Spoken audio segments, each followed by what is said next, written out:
Greetings and welcome to Stunthangar Video Hangouts. My name is Charles Carter and I will be your host this evening. I want to extend to you my gratitude for watching Stunthangar Video Hangouts. If you are watching this as a replay, I want you to know that I host these YouTube live streams every Monday and Friday starting at 6:45 p.m. Pacific Standard Time. So please make a note of this so you can watch or be part of the live stream. Plus, we have an after party following the live stream, which is sometimes better than the live stream portion. You must be a registered Stunthangar Forum member to find the link to be part of the live stream and the following after party.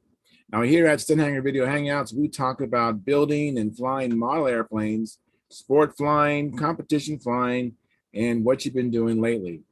To join our conversation, if you are already a member of Stunthangar Forum, you can find the link if you scroll down to the section called At the Bench. And I will momentarily be posting the link with today's date there. Now, if you're not a member, please register at stunthangar.com/SMF. That's Smart Men Flying. You must place a space between your real first and last name when you register. You must also use a valid email address or Sparky. The proprietor of Stunthangar will not approve you. Now, if you're inclined to not come in, just enjoy watching this on YouTube, wonderful, fantastic. Please enter your questions or comments in the chat box, and I'll do my best to make your comments a part of the show. Now, understand, sometimes I can't get a word in myself, so be patient. I will ask our illustrious panel your question or state your comments. And by the way, you can only make your comments or ask questions during a live stream. So like I said, every Monday and Friday evening at 6:45 p.m. Pacific Standard Time, come on in and ask your question or make your comment, and that'd be great. That'll add to the show.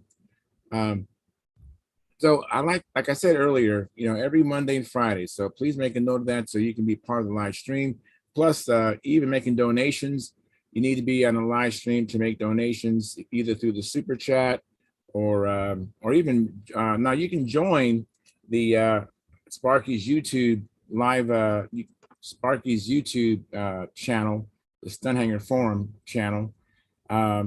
And then you can do a systematic donation every month. So we appreciate that. Now, I want to ask you, if you find the Stunthangar Video Hangouts or the many building videos that Sparky does, why don't you give us a thumbs up?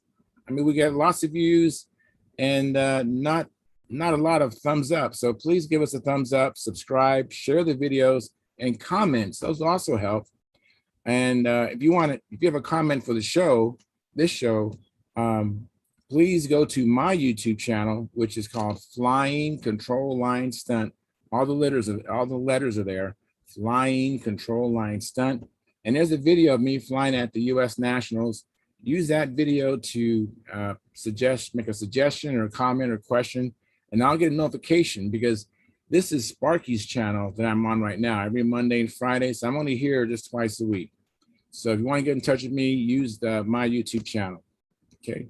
Now, regarding the YouTube memberships, they start at just $4.99 a month. That is less than 17 cents a day. That's not a whole lot for getting Sparky's 55-year plus experience of painting, flying, building. That's a tremendous deal. Okay, so please really consider doing that, supporting Sparky and myself. We really would appreciate that, and we appreciate your past, your present, and your future donations or contributions. You are making it happen. And please keep the conversations family room friendly. In other words, please don't use words or do things you wouldn't do or say around your children or grandchildren.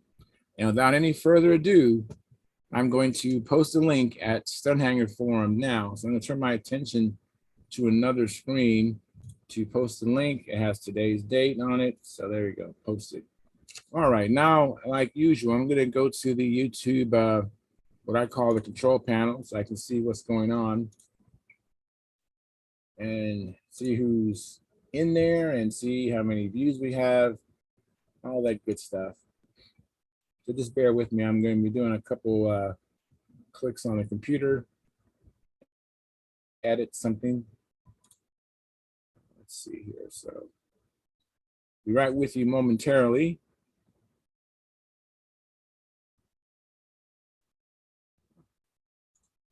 Okay. All right, so we have 2 people. Mike Lonke says, like given. Well, thank you very much, Mike. I really appreciate that. And Jack Snavely says, greetings, Charles, and all else in the hangar or shop and all around the world, just saying hi and enjoying. And 2 eyeballs there looking at me. Thank you very much. The emojis I'm talking about. Hey, Tom. Hey, you're the first one in. Thanks for coming in, Tom. Hey, Charles. How you doing? I got something in the mail today. You got something in the mail today? If I can. Oops.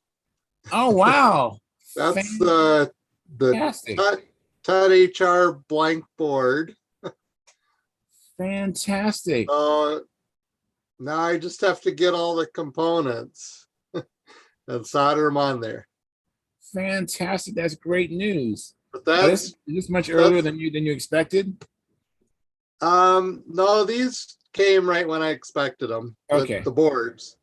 And actually the microprocessor was the longest lead time. That was supposed to be January 3rd, and I just got notification today it's coming in December, mid-December sometime. I don't remember the exact date, but so that's a little bit earlier. And then I also worked on trying to get some of these chips that are hard to get.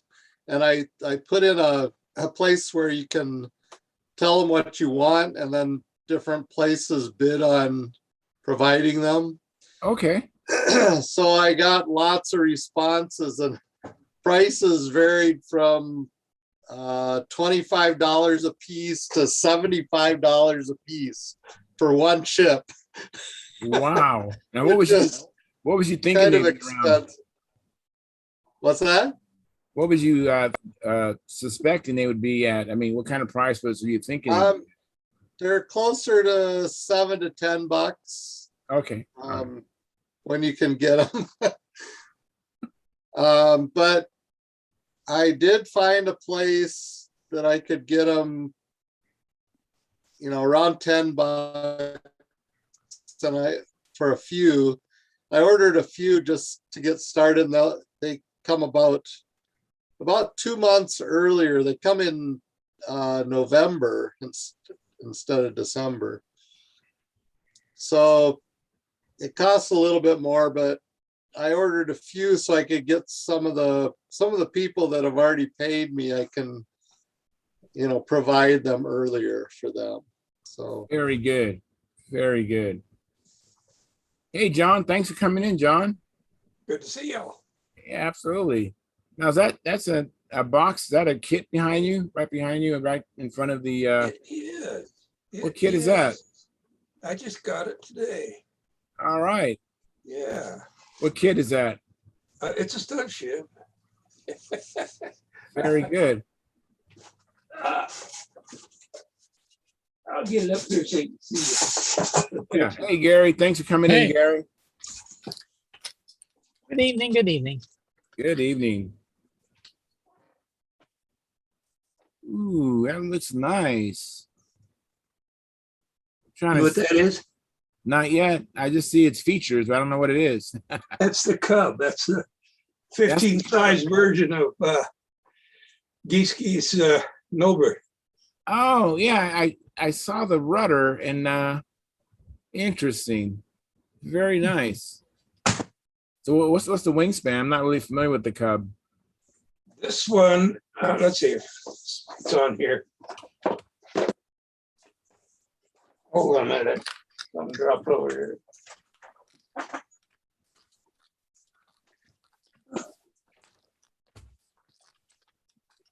Okay.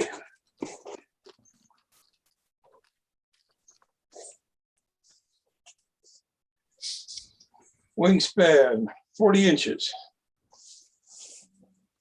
Oh, nice. 276 square inches. the length of the fuselage is 26.5 inches. The engine size is 15 to 19, and a Brodak 15 is just perfect for it. So that's what I got it for. I got a Brodak 15, and I needed to have an airplane for it. So how familiar are you with that Cub? I drew the plans. Okay. And you're the person I want to ask. So is it basically the Gieske Nobler just shrunk down, or is it more than that? Well, I have to find out. I've got a question now, because on the end here, look what it says on the end. The Cub Classic Stunt Legal, CLB 91. Classic Stunt Legal. I didn't know it was Classic Stunt Legal. And I believe, I'm not sure, but I believe the plan that I drew from came from the Moon Brothers or from Gieske himself. And so there's possibility that this plane was flying back before the 70s, in which case it would be classic legal. So I want to find that out. You know, that's interesting. I never heard of the Cub, and I'm a big Nobler fan, and I never heard of the Cub. Well, the Cub's been out for 4 or 5 years or so, and it was one of the first of the 50 size stunners that made it to the marketplace. That and Ulrich's, it looks like a flight sheet, full body flight sheet. I can't remember the name of it right now. But yeah, see, John asked me to do a bunch of 15 to 20 sized stunt ships for, he was bringing in the Brodak 15 and the Brodak 25. And so he wanted airplanes that would be using those size engines. And I like it because it's much smaller, it fits in the car easier. You know, I would imagine 50 to 55 foot lines would be what would be about right for these airplanes. But anyway, so that's how they came about. And he's got quite a few in his stable now, 15 size stunt ships, you know, for people that want something smaller, something to play with, sporty or whatever. So anyway, one of them is my little Ellie. That's another one that's a 25 size. So I've got the little Ellie and I've got the Cub. I really was impressed with the Cub when I drew it. I finally, I made a deal with Jeff Riley. Jeff Riley made me that paint stand. Yeah. And I wanted to pay him. And he said, well, how about a trade? Can you get me a Cub kit? Yeah, you know, Jeff Riley is a barter and trader, that's for sure. Oh yeah, yeah. I traded we traded a Super Tiger 46 for a smoothie. He has a original smoothie by Brodak, the kid. And but I was just for the 46. I paid him for the paint stand. But yeah, he's a mover and shaker. Yeah, well, you know, he said he's going to try to get in here more, but he's evidently got some kind of a family scope thing going on at the same time this is, and that's why he didn't get in here. Yeah, he told me that. Yeah, they have like that, which is so cool to have a Zoom or conference call with your family members on. I think it's Friday nights, I think, or maybe it's Monday night. But one of these nights that we're on, he does have that. But he should have got his kit today, so he may be on today. Very, very cool. Very cool. Hey, Tom. Hey, Mike Millard. Thanks for coming in again. Good to see you. Still not much better. No, I don't know. That is so bizarre. That is bizarre. I'll get out. But whatever. I mean, we can still see you. It just gives you a little bit more privacy. You see where Sparky got third at Cleveland? You know what? I have not watched any of the, I hate to admit this, but I had not watched any of the Stunthangar videos this weekend. I was just so busy. But I was curious. So he took third?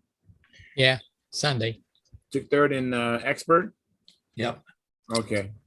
With his behind Bob McDonald and who was the other second. He was only 5 points behind the other guy, the second place. Very good. Very Yeah. good. I thought that was great. Yeah, that is good. It's always good to place. I mean, of course, Yeah. I like to win, and I'm sure he'd want to win too, but at least you got, a trophy or recognition for flying pretty good. And looks like Eddie Sutter is trying to get in here. Where he and Mike got to go flying. Hey, Eddie, thanks for coming in, Eddie. All right. I had. Eddie. And Lynn, looks like Lynn is making a connection. Hello, Here we Lynn. go. Hi, guys. It's early for you, Lynn. How we doing? What's that? I say it's early for you tonight. Yeah, I'm early tonight. Glad Thank to you have very you. much. I didn't work today, so I didn't fall asleep. You seem bright eye and bushy tail this evening. I'm ready to go. Let's go flying, guys. Let's get the hell out of here. That sounds so good. And today was pretty good weather. We had overcast weather today, so was a really nice flying day. Yeah, get the planes out. I'll meet you guys at the field in 20 minutes. Oh, yeah. So I we like have that, guys. 16 concurrent viewers, 9 likes. So if you haven't hit the like button, please do that, and please consider donating a super chat or joining a Sparky's YouTube memberships, which start at just $4.99 a month, which is only 17 cents a day. Sparky, I'm not sure how much bandwidth he consumed, but he does that up front out of his own wallet. So so if it's in your heart, please give him some super chats and subscribe, and that's a great way to show him you appreciate him doing that. He could just go to the contest and just focus on competing, and be much simpler than setting up, his all the stuff he does to videotape, for everybody. I just want to go to a contest, period. And see Sparky there again and give him some money, period. Yeah, yes, that would be a lot easier for me. Yeah, that sounds great to go to a contest. Yeah, can you imagine? Well, you can imagine. You guys can go to a contest. I can't go to anything. You guys don't have any contests in Canada? No, we haven't had a contest since 2019, at least not on the East Coast. Nothing. How about the West Coast of Canada? Oh, well, that's a long way for me. I'd be driving until I fell asleep. Okay. That wouldn't be very far. No. Depending on whether you work that day or not, Yeah, true enough. But yeah, it's been a long time since I saw a contest. Well, you and Naomi could get a ticket and fly down to Vegas in November. No, that's not gonna happen. We both have jobs too, right? Yeah, too much to ask. A little too much right now. Well, that's all right. We'll tell you all about it. Yeah, I'm sure you will. I wish I could be there. Well, we wish you could too. I see we got a couple more likes. So we're at 15 concurrent viewers and 11 likes. Thank you very much. Let's keep it going. Who we got there? Right. Who we got out there? Well, as far as in the chat, Mike Lonkey and Jack Snavely, but there are actually 16 viewers right now. Wow. So that's huge. It's getting there. We've been up in the 30s. Wow, that's really big. Yeah, we've had some viewers in the 30s. It doesn't happen very often, but it happens. And but we get a lot of replays. I mean, by the next day we're up like 150 views, or that's pretty good. Sometimes 188 views the next day, and then of course. Can you imagine if we could get 188 people at a contest? Oh, I know. Wow. Charles, as ugly as you and I are, I'm surprised we get that many views. Yeah, me too. I don't know how that many people can stand looking at me either. I know. We should just disable our video, right? Yeah. Imagine if we were all good looking, how many views we'd get. Oh, I know. Hey, I got a picture I want to bring up real quick. If I It's can all do set up this. for you, Eddie. Go ahead. All right, let me see if I can get it. All right. Let me see. Well, shoot. Share screen. Don't breathe those things down, you got to chew Want them anything to first. drink, Lynn? You want to drink? Pass a Dr. Pepper through. Thank you.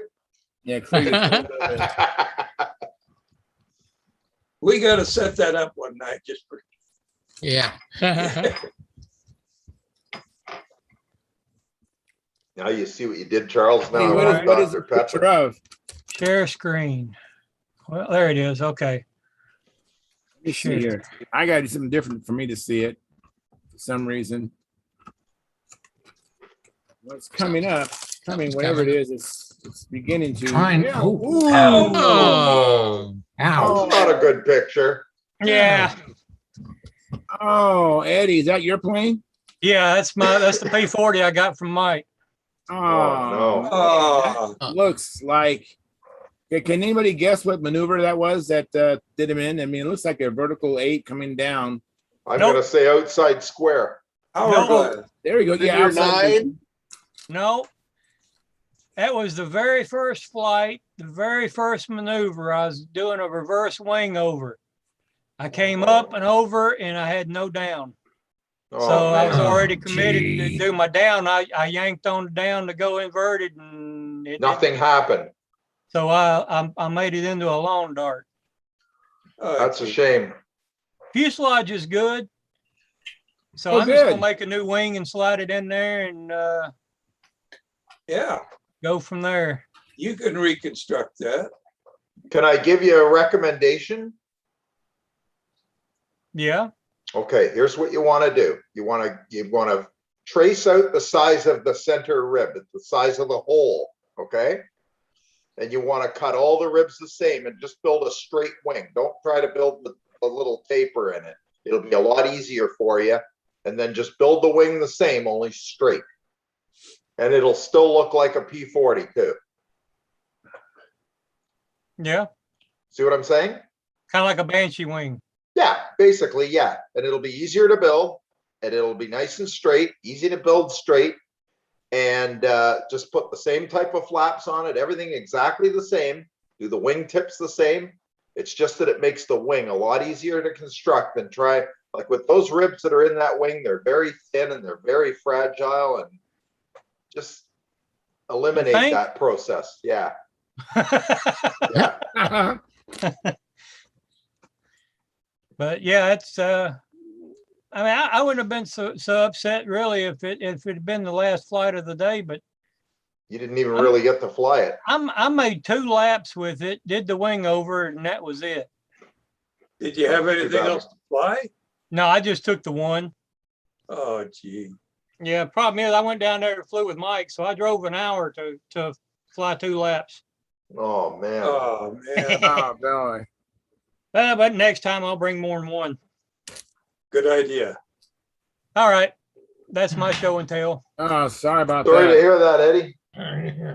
But like I say, if you're scared to crash them, don't fly them. That's right. Up the Okay, top, so there's now how I you need get out to- of there. How do I It's get all out? part of the game. Go straight up the top. Okay, yeah, I see it red. Stop share. Okay, there we go.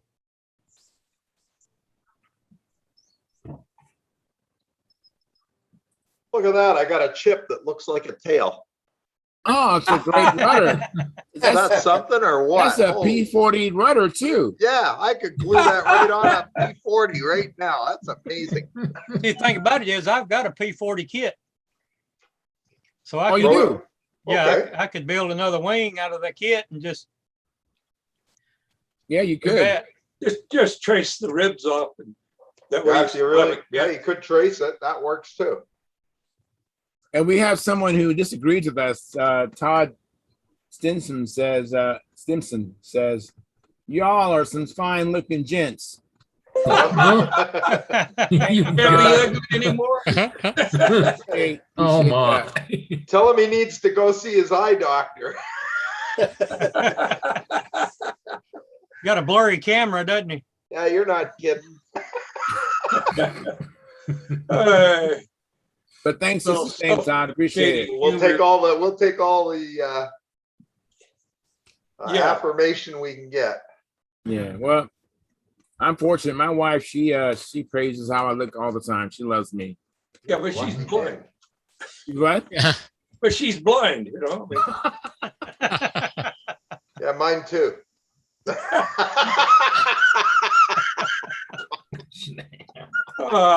Thank God. I happen to know Charles' wife can see very well and sees a lot in him. Thank you. Yeah, she was there at the Golden State that one time. Yep. Yep. I guess we're all caught up. You know, one thing I wanted to share, I feel bad because probably a month ago, I'm just if I can find it, I'm going to share something. We remember we was talking about the Fox 35 burp. Yep. Yes. And I don't know who it was. Maybe it's someone it's probably was someone in chat, but they wanted to know what it looks like, the fix. And Jeff Riley had texted me, but I couldn't get the text to here. So, hey, Phil, how's it going? Yeah. Where is he? Hey, Phil. Hey guys, how are you? Coming. Yep, there he is. Doing Okay, well. man. Doing well. How's your shoulder? Better, but not any. Well, I go back to see the doctor. I go back to have an MRI in 2 weeks. But my wife bought me an ice pack that has a band that I can stick around me. Of course, I look Perfect. like the humpback. I look like the humpback from Notre Dame walking around with that thing on my back, but it feels a lot better. That's Oh, awesome. good. That's for the you. main thing. Yeah, Good, dang, good. what it looks like, it helps. And we Yeah, have she's been go ahead. I'm sorry. she's been walking the terrorist for me, so I don't have to get hurt again. So Doesn't trust you with that little dog, huh? That's no, funny. she don't. She trusts me. She don't trust the little dog. No, nobody Dog trusts about to kill him. me. That's right. Nobody trusts him. No, I don't he even did it to trust her. him. He did it to her tonight. I thought he about pulled her down. He saw a squirrel, and that was it, buddy. He took off. Good gosh. I did not know schnauzers were hunting dogs at all, but my Oh, God, yeah. that dog goes after Oh, yeah. a squirrel. Something awful. My shoulder hurts every time I think about it. Well, schnauzers are definitely hunting dogs. He's a mess. I tell you what. Anybody go flying? Yeah. Uh-oh, that don't You sound missed- too good. You missed the, You missed the down. event here. I lawn darted my P40. Oh no. Yep. Ripped the Hmm. wings plumb off of it. I'm worried about what happened to the Cavalier. It's not mine. I gave it away, but I'm hoping he did well with it, but I have no idea. I hadn't even talked to Tommy or any of the guys that went with him. But I did get in touch with Walter Umlin tonight and get my chipmunk and get the chipmunk and the laser paid for. So they'll be on the way in a week or two, few weeks, I All guess. right. Oh, fantastic. That's great that you spoke to me. How he's doing better? Well, I feel better. I don't know if I'm doing any better. I'll find out when I talk to the doctor again, but I still can't look up, so I can't fly, but I'm going to go out and try to fly the Ringmaster Saturday.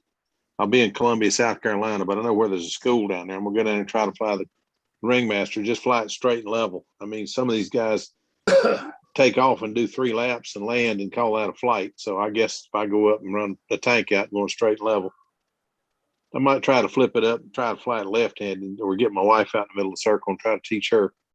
Maybe that'll do some good. But I got some the place I was telling you about last week did me some stickers for the plane, the little triangle that goes on the back end. Yeah. It's like three Ringmasters, and then the one Brotherhood of the Ring to go on the wing. They all look good when I looked at them until I looked at my airplane, which is yellow, and the stickers are yellow, and they look very orange on my wing. So I wrote her and she called me and we talked, and she made me 2 custom decals that are yellow, and they really look good. I mean, they're a good company. If y'all if y'all need some decals, this place is, they That's do awesome. top drawer stuff. I'm really very pleased with them. That is Very cool. surprised that they would take their time to do that for 2 decals, but they are both ringmaster pilots, her and her husband. Oh, So cool. So they were interested in the project too. And I told them I'll tell everybody about them, but it's a great company, seems to be. I need And to if have anybody some needs, decals made. well, I tell you what, I'll have the paperwork up here next time. I guess I took Yeah, everything. there's no hurry, downstairs. but yeah, I do need to get some made up in the next few months. So that's awesome. Yeah. Good to know that there's somebody out there who can do it. Oh yeah. Great. And they can make decals or stickers. Okay. All right, great. I need a Strega sticker, or a Strega decal. I might can help you with that. I may have one downstairs. If Oh, I the still one that have comes- it at yours. One that comes with the kit. Well, it comes with an ARF. Yeah, that doesn't last very long. Do what? It doesn't last very long. Did you put clear dope over it? No. Oh man, you need to.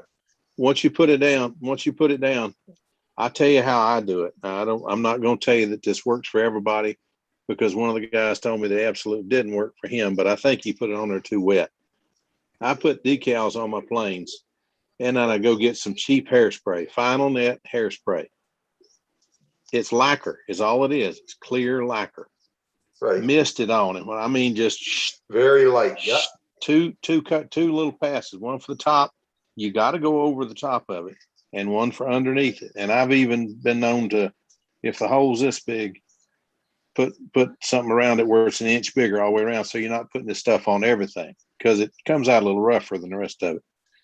But spray that. Wait 10 minutes. Spray it again, go in the other direction. Wait 10 minutes, go in the other direction, and then 10 minutes, go the other direction. Just mist it on there. Get a nice even coat of it on there, and then you can come across it and hit it one good wet lap. But I do the wet one with dope, and I'll put a good wet one on the whole wing with dope, and do the rest of the airplane. And then as I'm finishing up, I'll do the bottom of the wing, and then come back and do that part of the top wing one more time.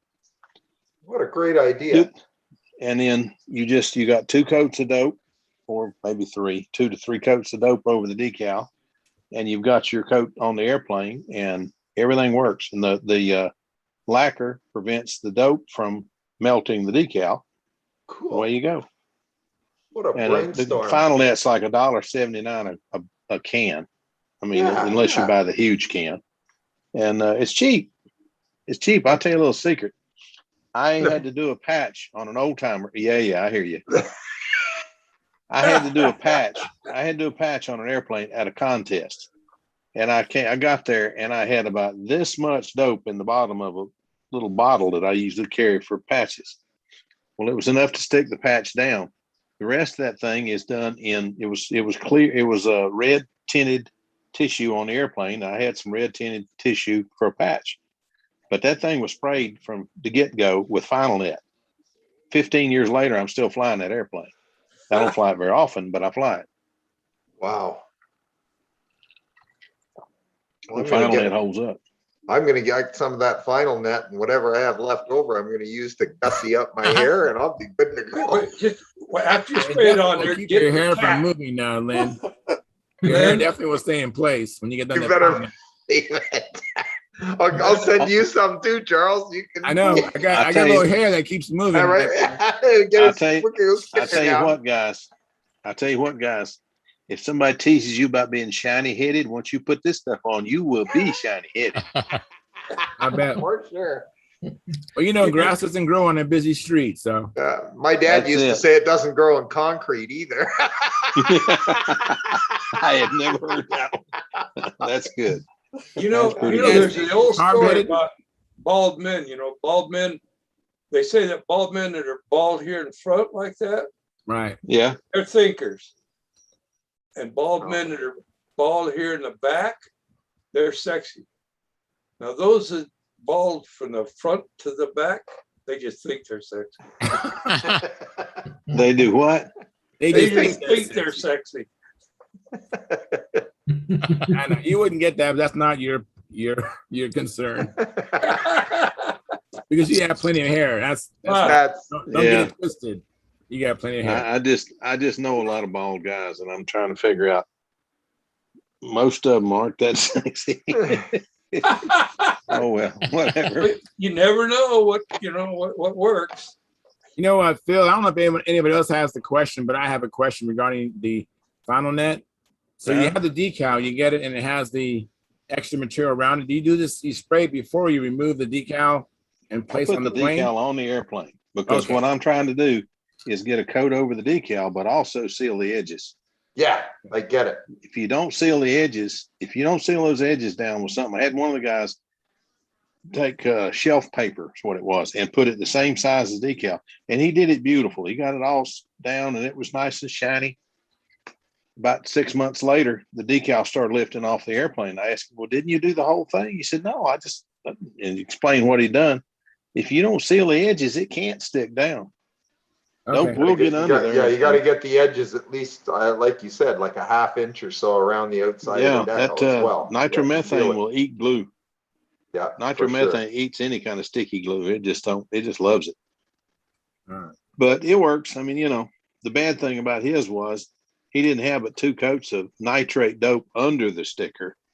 So when the nitromethane got under the thing, it just soaked in and just ruined Yeah. that wing panel. Oh, That's an what a instant mess. mess. Yeah, it really was. It really was. But I told him, I said, get you some acetone and some baby powder and make you up some MEK, put it on with a brush outside, not inside, outside. Your lungs do not like acetone. Trust me. Don't ask how I know.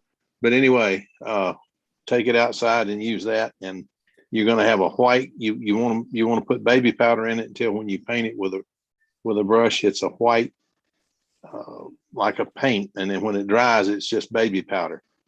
And it'll almost fall off except where there was oil. And it'll soak the oil up. You'll have to brush that off. Okay. Anywhere you have to brush it off, put another coat on it until it just about flakes off on its own. When it gets to where the whole plane just flakes off on its own, you're ready to clean it up with some alcohol, let it dry for 2 days, go back and re-clear coat the darn thing. You'll be good to go. Okay. Wow. Very good. Tricks of the trade, Phil. Tricks of the trade. Yeah. Good for you. That's awesome. Guys, I have a question from someone. Just a second, John. I have a question from Greg Biswick. He says, hello all. Can I get some advice on a prop size for a T&L Super Tiger 60 going into a pattern master, 65 ounces finished? Well, I know Sparky, he always talks about a rev up. 13.6. Yeah. 13.6. You better believe it. I don't know if T&L had a specified prop or not, but do any of you guys have a clue on that for a T&L Super That's Tiger? what I run on. That's what I'm running on mine, 13.6. Yep. What's a T&L?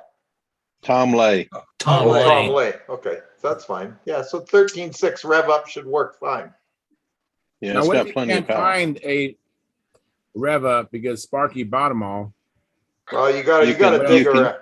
Yeah, go ahead. You can get your hands on them, but you have to really look. You look on eBay and grab them up. When somebody puts one up there and it looks like a ridiculous price, buy the darn thing. You'll be glad you did. But if you can't find those, get a Zor or there's a lot of good props out there now. Zors are good. The one that I've been using, I'm having one of those senior moments. Can't think of the name of it, but I like the Zor. I like the one I'm using. I'll go downstairs a minute and find out what the heck it is because I can't think of it. But just get one of the upper end propellers. You'll be fine. Turnigy. Get you a Turnigy. They work pretty good. There's a lot of nice props out there. The old ones are really nice and they work every time. But don't let somebody sell you a $30 propeller. Go buy a Zor or something like that. Yeah, exactly. You don't need a $5 or $30 prop. Exactly. and use it. It's a lot of the guys are really trying to capitalize on. Oh, you can't get these anymore. They're 30 bucks a piece. baloney. Yeah, baloney. Don't go for that garbage. Don't fall into it. Exactly. No. If you go to swap meets, you can find a lot of really good props.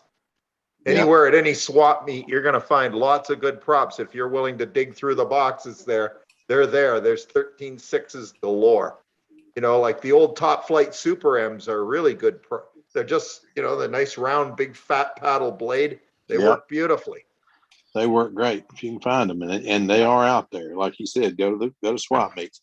That's where I found one of the guys was marveling over my prop collection. I have it in a couple of toolboxes downstairs, and I told them they're all from swap meets. Every one of those is from swap meets. Yeah, that's what I do. I go to swap meets, and one of the first places I go when I go to a swap meet is head for the props. Who's got the good props today? I'm grabbing them. That's it. Good And I've got advice. enough props now that I share them around with my friends here. If somebody needs Yeah. a prop, I give them a prop for $1 or $2 or whatever, because I'm never going to use them all.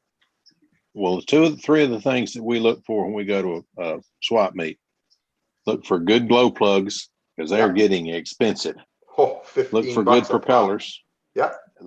Same thing. They're getting expensive. And look for good spinners, nice spinners, because they're getting hard to find. Yeah, exactly. So Harder and harder to get and more expensive. That's the deal. yeah, Props, I just plugs, and spinners. Yeah. I just bought a darn spinner that was, I think it was $36 or $38. And I'm looking at the one that Trayan made, and it's much nicer than anything I've ever seen on a shelf anywhere.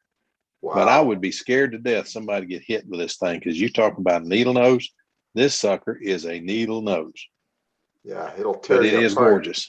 It is gorgeous. Yeah. Wow. Does Top Flight make props anymore? Yeah, don't but they're think not so. very good. The Not very well, good. I don't know if they make them anymore, but they still sell them in some of the stores. But they're a real thin blade thing. They're definitely not stunt friendly at all. They've got a Phillips. They're called, engine. They PowerPoints. work pretty Yeah, the good. PowerPoint. That's the ones, Charles. Yeah. Brodak. That's kind of a strange prop. Brodak makes a good prop. Yeah, that's true. Those BY&O. I can't remember what it's called. I think it used to be called a BY&O, but they call it something else now. I think it's But just I have one of Y&O. those on Y&O. Yeah, I have Y&O. those on two of my airplanes. Tom Dixon Yeah. told me about them, and I bought one to go on my 76. It's a 14.6, and I bought another one to go on another plane. I think it's 11.6. I got on a OS 46 LA, and they both work beautiful. And That's strangely awesome. enough, believe this or not, they both came balanced. I didn't have to do anything to them. Wow, That's that's pretty awesome. impressive. Yeah, that was impressive. It impressed me. Now, do you balance the hubs as well, Phil? Yeah, you have But to. they came balanced where horizontally and the hub And vertically. Wow, that's They that came. I'm not. That's what I was so stunned, Charles, because I haven't had the prop do that in a long time. Tom said, "Well, prepare to be surprised," and he was right. Wow, that's really impressive. Mike Wonky has a question regarding the is it vinyl net or aqua net? Either one. Neither one. Mike. Either one. Either one. Cheap hairspray. Yeah, just cheap hairspray. Just look at the ingredients, and it's lacquer. The ingredient is lacquer. It's not enzo polypropylene, which is plastic. It's lacquer. And if it says it's lacquer, that'll work. Because finally it is sold under 3 different names, and I can't remember what the other 2 names are. And Aquanet is about the same stuff. Only reason I know all this stuff about hairspray, guys, my mother ran a beauty shop. That's how she fed 3 of us boys for several years after my dad died. And I remember going to the store to get hairspray for her. Isn't And that she'd tell me, wild? get this brand, so.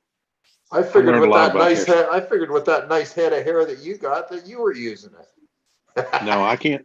No, if Holy I put kidding. hairspray in my hair, you'll see me scratch a lot the next day, and I'll have damage. Oh my goodness. I can't. My hair won't take anything but soap and water. That's it. I I can't hear do you, it. buddy. My barber put what's that stuff? Mousse in my hair one time. Oh, that I was a told him, you better problem. wash my head right quick. My head will be bright red here in about 30 minutes. Oh my if you don't. goodness. Ow. So he did that for me right quick. Can't put nothing in my hair. I don't know what it is. I've always been allergic to all that stuff. Mike It's a Wonky high says, altitude. "Okay, cool," regarding the answer you gave him. So thank you very Yeah. much. Well, I hope it works for you. Just remember, take your time. It's not a race. If you want it to look nice, it's not a race. Slow and easy. Just mist over it one time. Let that Let it dry dry. completely, Yeah. and go do it again. About 4 That's awesome. coats, and it'll work. It's always worked for me. I've been doing that since I was a kid. Like I say, I've always had access to hairspray. So I can't use the stuff, but I have access to it. Ah, Oh, Lord, what's this? What happened there? Oh, It's a bypass to fix the Fox burp. Yes, exactly. I meant to show that a while back, but I couldn't I've get it seen from my this before. phone to share it. I've Hey, seen this Carl, thanks for before. coming in, Carl. We had a conversation a while back about the Fox burp, and this is from Jeff Riley. So I want to give him credit for that. He sent this picture to me, but I couldn't share it with you, and it just fell through the cracks. I wanted to at least show it for those who are interested in a solution for the Fox burp. You just stick a popsicle stick up in the bypass. Yeah. Up in the intake port, because it don't have a bypass, but the intake port. It says hardwood bypass plug. I don't know. By golly, it does. That's what it says. I always thought it had to have a second one for it to be a bypass, but that's what it says. Wow, that's cool. I tell you what, that's pretty cool. I'm glad to finally see it because I couldn't picture what the heck they were saying. That's got all the dimensions for it too. It sure does. I took a picture of it. Ha ha. That Very crankcase, that That's- crankcase looks like a Tester 21. Yeah. I tell you what, that's the reason I love his little iPad over a computer. I can take pictures with this thing. I can't get the computer to do. Just right click on your mouse button and then you take a Right picture. click, that'll do it. Okay, Yeah. I'll try that next time. That's pretty cool, All Charles. right, you guys see Thank it? you, sir. All right, Yes, look, sir. Let me take it down. I've got an ABC Fox that's not supposed to do that. Got that fancy crankshaft in it and all that stuff. It's not supposed to have a Fox burp. Trust me, it does. First time it burped, I almost crashed the airplane because it burped bad. I didn't think it was going to relight. And it came back, but I'll have one of those plugs in it by Saturday. Oh my goodness. What's this? I like that music. You know what's Oh, funny? my telephone. Be right back. All right. You know what's really funny is when I fly my Fox 35, whether it's in my Nobler or whatever, I'm so used to the burp now that I don't even think about it anymore. Yeah. Like when it shuts down, it doesn't scare me anymore because it's been doing it in my ear for so many years. It doesn't bother me anymore. Right. It You just like doesn't. it's gonna come back. It's gonna come Yeah, back. I don't on. even worry. I've never had it not come back, so I don't worry about it. Yeah. It is. I know. I guess for a new guy, it would be kind of aggravating, and because it doesn't seem as steady a run. But it really doesn't bother me. It's like, oh well, I know what that is. You know, it does it ever? They all do it. You know. But I guess it would be nice to have it not do it. Guys, Yeah. one of the fellows just called me. One of our locals just called me. Was listening on the YouTube channel, Terry, and he said to tell y'all it's a Vest 13.6. I want to try one of those. It's Oh, made. okay. They are made in China, but I've seen that. I've they're seen those props. They look nice. yeah, they're beautiful and they work great. We've Okay. tried them on everything from 10.6s to 14.6, and they work on everything. All And I right. put a 14.6 on my 72 4-stroke, and it seems to run great. Hadn't flown it yet, but I have run it. And I'm gonna tell you, if you think a Tiger 60 kicks, get your hand in front of a 76 one time. You Yeah, I gotta say- think that Tiger gave you a love tap. Oh yeah, that my Casminato 77 is the same way. I'm running it on no nitro, and the damn thing's so highly compressed, it comes around and just beats the daylights out of me. Oh my Mhm. God. Yeah, it's The really easiest- strong. Flip it back. Easiest. Go ahead. Flip it backwards onto compression. Bring That's it to what I do. bring it up to compression going forward, and then take it, turn it, and slap it back to compression. Your hands I out just of the take- way. Yeah, I just put my thumb on the spinner. my Well, do I finger on try the to prop, push do it? So I don't do try that to one. push it through compression going backwards. I just hit it toward compression. Right. Yeah, Right. Okay. Just to it, and it'll bounce back. Okay, Yeah, I'll he's try right. that. he's right. Oh. That thing will. Terry always does that. He just gets it up already, and he just slaps it one time, gets his fingers out of the way, and he's the best I've seen at starting one like that. But I'm chicken. I put my thumb on the spinner and just grab the hub and pull my finger back, and then if I get my finger out of the way, then I ain't got anything to worry about. Of course, you better make sure you don't have any fingernails when you do it, because if it kicks back, it's gonna hurt. That's why I like to flip it back, slap it back like that, because your hand is already out of the way before it ever hits. That's the way Terry does, and he's always had good luck starting his motors. I'm a But wuss. I use a chicken stick. No, not I've on a got wooden bit a prop, few you times. don't.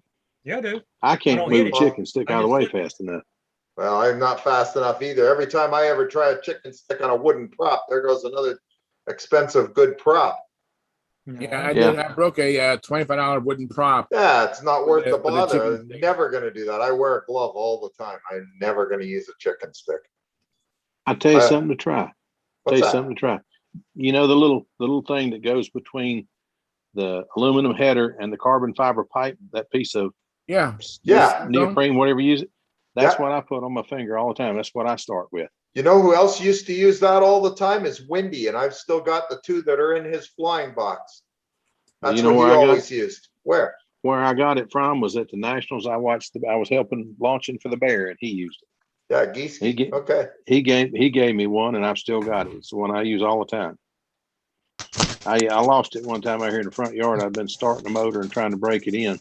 That is and awesome.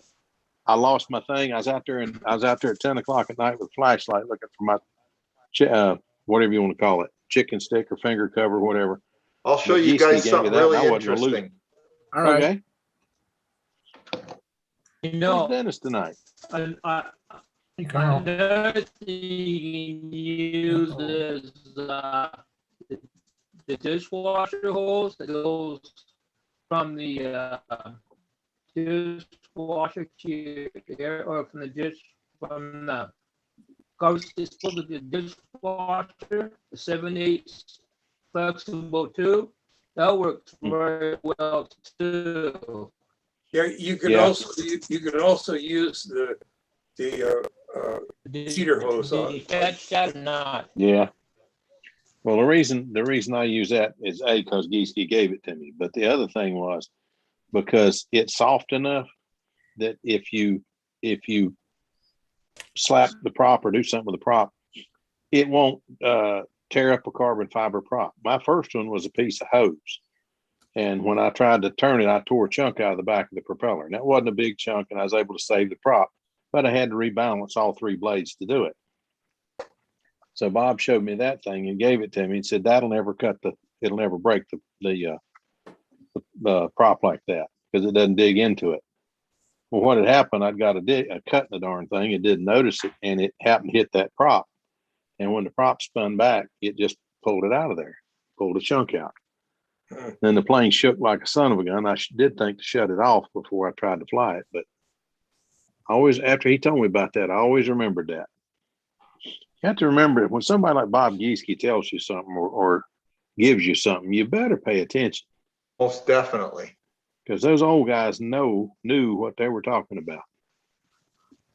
That's how they got to be old guys. Any of you guys recognize this?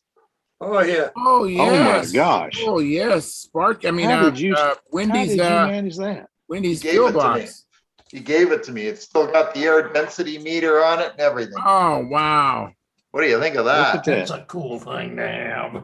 I tell you what, I'd like to have one of those air density meters if you ever see them. If you ever see one. Darn right. They're really expensive, guys. There's I know they are. There's Wendy's information Yeah, on the side of the cool. box. Yeah. Oh yeah. Very nice. In the corner. Two of them. There's dirty old man. There's actually three. You dirty old man. There's the third one. That's pretty cool. That is cool. So I'm going to try those next time out. I'm going to try the rubbers and see how they work. Yeah, I just used mine's about that long, about an inch. Well, probably 1.5 inches, 2 inches long. I don't think it's more than 1.5 inches, really. Yeah, I got one. But Gieske, go ahead. Gieske, if it did not need to be, if it can stand to be a 1/4 inch shorter, he did not want to carry any weight he didn't have to carry. For sure. Man, the turtle deck on the Bear was 1/16. Wow. I asked him about. I was holding the plane, and I, just went to touch that thing, and it made a funny sound. And I said, Bob, how thick a balsa do you use? 1/16. You're kidding. Not Well, he much. told me about it. He told me about a tape that Bob Hunt did, and I happened to have the tape. I went back and looked at it again. Bob Hunt went to Texas and did an interview with Bob Gieske, and I've got he that told tape. about how thick the turtleneck is on his plane. He says 1/16. He says if it don't need to be 3/32, it ain't 3/32. He did not want to use any weight he didn't have to use. But he was just one of the neatest people. He and a lot of those old guys were just. He had the ability to put a beautiful finish on too. I know one of his planes toward the end of his career was front row at the U.S. Nats. He had Yeah, I remember the that. top I remember score. that, the bear. Yeah, That's what I got. Yeah. Yeah. I've been using it for years. I ain't had no problem with it. So, of course, Well, I don't use no $100 props either. So, well, Once I started slapping it back to compression like that, I don't use anything anymore. I used to wear a glove or use a chicken stick, but my hand's out of the way so fast. And that's just one less thing I got to worry about getting off and getting in. Yeah. Okay, so where do you set your prop? Where is compression then if you're going to do that? And how do you hit it? Almost into compression. Almost into compression. And you slap it backwards so it goes back around, hits compression on the backside, and it comes back around. So you got room to get your finger out of the way. So you want to hit it down going backwards. Yeah. Yep. Okay. but you don't flip it back through compression. You just hit it to compression. To compression. Okay. To compression. Bounce off it. So you hit it and hit it and get your hand out of the way. Okay. Your hands out of the way. Yeah. Your hands out of the way just when you hit it. Yeah. Yeah, because you just go down straight down with it. Yeah. Okay. Yeah. Guys, that brings up an interesting question. Who is the best at starting a motor you've ever seen? Me. You? He said, "Damn." I'd say for me, John Paris. I like John. John does a good job. I have watched him in a couple of contests. Yeah, but Derek Barry beats all I've ever seen. Wow, that's awesome. When we went down to I can't think of the name. I'm really having one of those nights. Anyway, we went down to Watt Moore's house, and he took an airplane out of the garage that Watt said hadn't been off the wall in 10 years. He went out there and put a few drops of fuel on that thing and ran it through, just kept, it was stiff. And he played with that thing and got it right. And he said, let's go put some lines on it. He put line on it, put some fuel in the tank, popped that thing one time, and it was running. When he said it was ready, it was ready. Phil, I was there on that evolution. That just wasn't. That wasn't just Derek. I'm the one that got the airplane out of Watt Moore's place for that boy. You were one of them. You did it too. But he's done that so consistently over the years. The first time I judged that guy, I'm the one who got the airplane out for the young kid because he crashed so many of them, and we got that out. And Derek was actually my holder monkey while I did the evolution and got that airplane going and flushed the tank. So okay, maybe it was you. I just want my props. That's all, man. There you go. Well, those two guys cranked about 4 airplanes that hadn't been started in God knows when. Wow. And he's another one that can start an airplane too. But I've seen Derek do it for so many years. Ever since he was a little kid, he was a little fella and could start motors like that. And I thought, you gonna let that little boy start that big motor? He's liable to get hurt. And I watched him start it, and I thought, I ain't going to question, can he start the motor again? I don't know. Derek's amazing. He's always been amazing. Oh, okay. But yeah, I got to give you props. You're pretty darn good at it too. Me, I'm flying electric now. That ought to tell you something. When I started flying stalkers, I quickly learned how to start them. And so when I take a stalker to a contest, it was a 1 flip start, every time. I don't think I ever did a two flip start in the entire time I flew stalkers. Now I quit flying in 2012 when I got electrocuted, and I haven't flown a complete pattern. I did go to Rodax on 2014 and 15 and 16. But I never got a full pattern because my planes didn't have big enough tanks for that low altitude.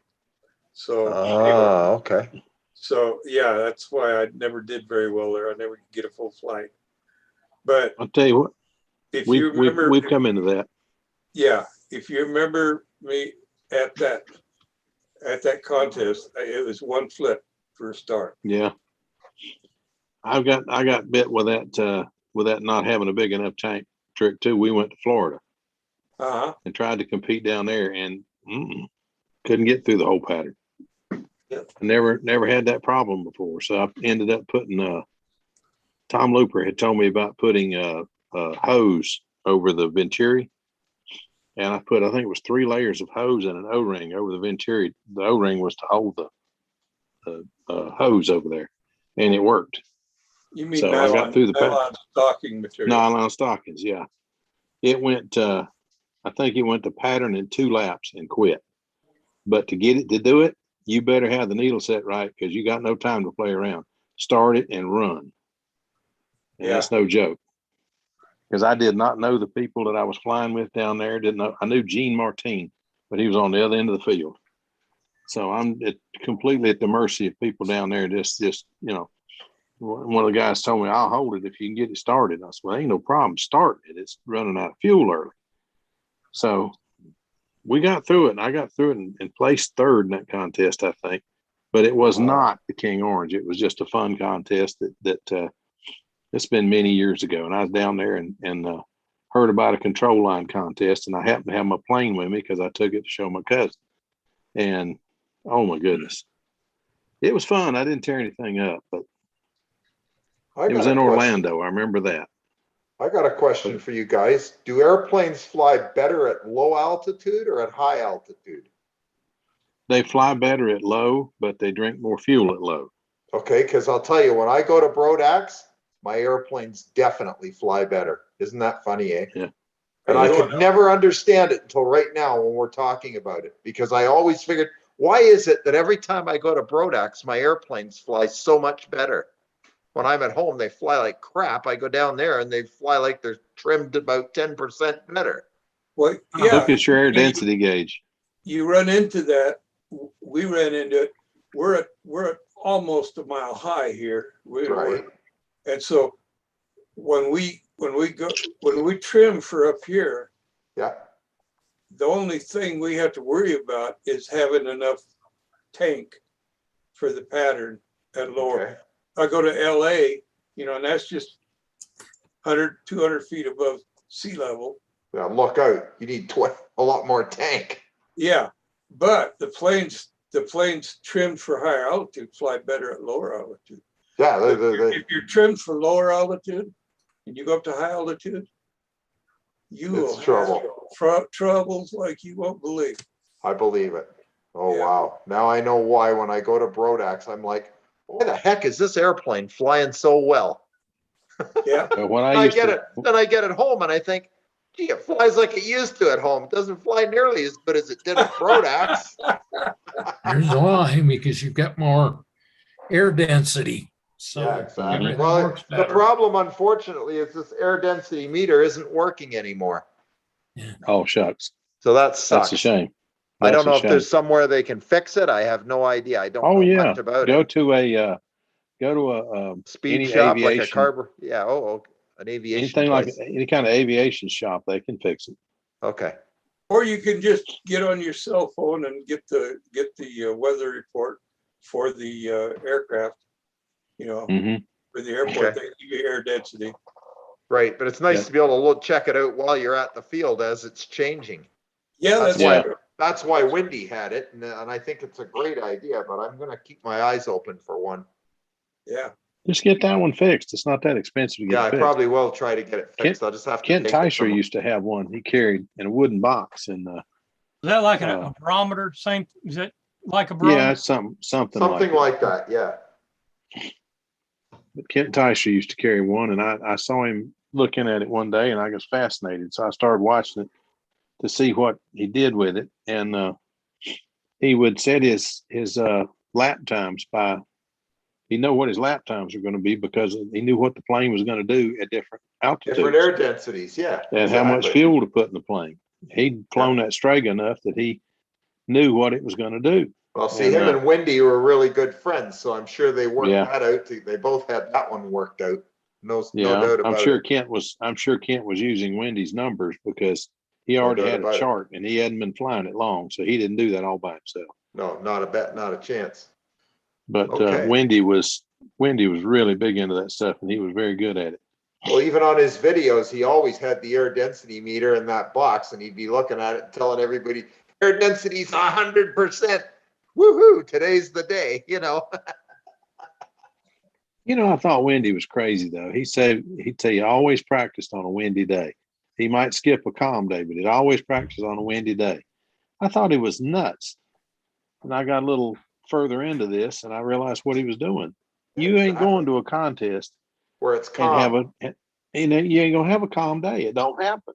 It's Yeah, always how windy. often? Probably 1 out of every 10 or 12 contests, it'll be Yeah. calm. 1 out of 12. Every other one, it's gonna blow. You better know what Yeah. to do. If you Yeah. want to win, you better know what to do. That's exactly right. Wendy was a sharp guy. I wish he'd come back to it. I hope he will. He came back once before. Maybe he will again. He's getting old.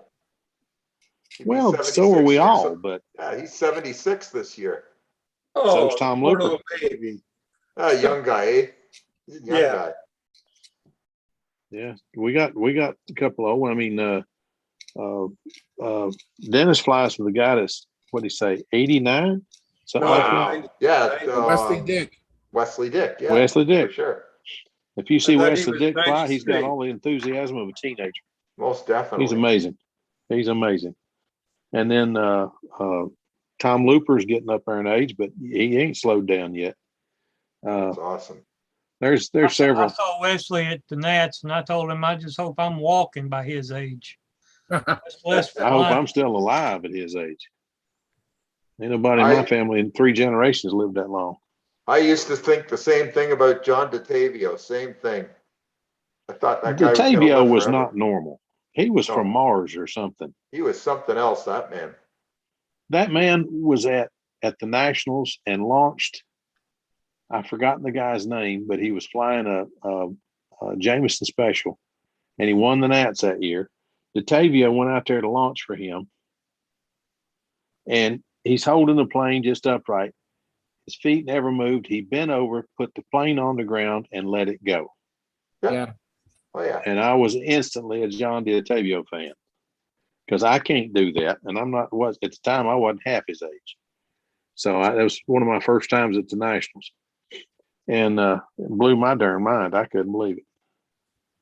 I said, "Well, how are you able to do that?" He was a flooring. That's what he did. He put in floors. Yeah, did installed floors. Yeah, he was a flooring guy for sure. Yeah. Yeah. So he was used to bending at the waist. Boy, I couldn't do it. I was that way when I was doing drywall. You know, I could do that. I can't do it now, but I could, you know, for 10, 15 years after I quit doing drywall. I used to be able to reach down and stand on my fingers. Wow. I haven't been able to touch my toes since I was about 14.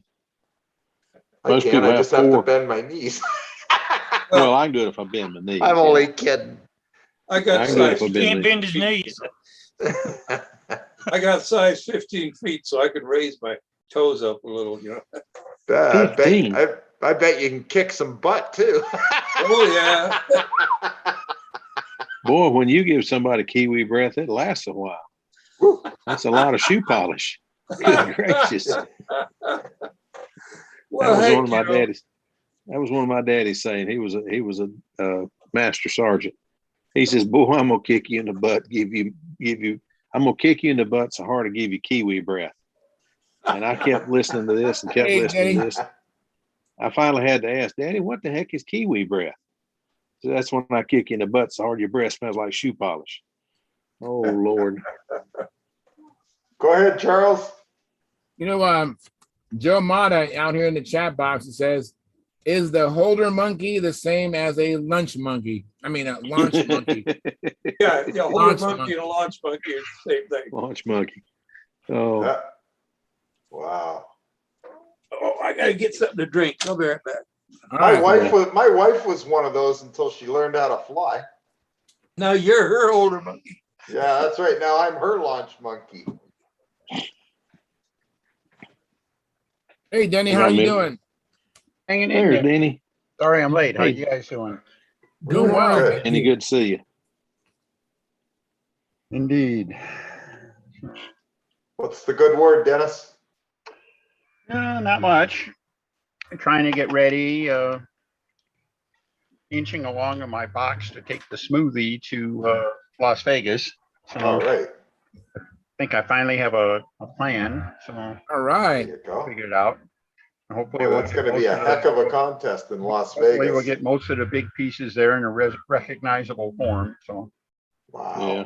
Still look like an airplane when you get there. well, it's a smoothie. It scarcely looks like an airplane even now. But I swear. That's about the most I mean, accurate Bob description Palmer of a is a legend smoothie and I've everything like ever that. One of the heard. most influential designers of our time and everything like that. I wish the heck he had been influential enough to put about a half a foot longer tail on it. That's all. Yeah. I always thought that thing looked a little too short, but they fly well. The concept in those days in that part of the country was that the shorter tail moment turned faster. And so you Yeah, could- but less controllable. They didn't Well, figure that part out they till didn't later. figure that part. Yeah. Yeah. My whole trick with the Stinger was the twister hunted too much and it turned too hard. You couldn't control it. You couldn't stop it. So I lengthened the tail moment to 17 3/8. And then I don't like angles. So I made everything look curvy, big elliptical flaps and the whole thing. And the twister was born. I did not realize until I got the Umlin Fancerized twister kit that my tail moment was actually longer than Fancer's, but it's an inch longer than Fancer's. Wow. So that's wild. But anyway, mine's 17 3/8. His is 16 and something. I've forgotten. Yours Can't is remember bigger than exactly. his. I ain't going there. I ain't going there. Ooh, no. But I tell you what, it sure flies. That old bird still flies good. I got it out and tried to fly it, and that thing creaked and popped and made funny noises. When I got it back down, I just knew the monocoque was all going to be shattered on it. It's still in one piece, but it looks like it's stretched in a few places. So I think I'm going to get some monocoque and remonocoat it. It's covered. It's painted in K&B, but I think I'm going to have to remonocoat it. It is 30 years old. No, they get old. They get brittle as they get older. That's for sure. Yeah, I hadn't flown that thing in many years, so I didn't realize it'd been so long. So I was looking at the book the other night. I told Trey, and I thought it'd been about 30 years.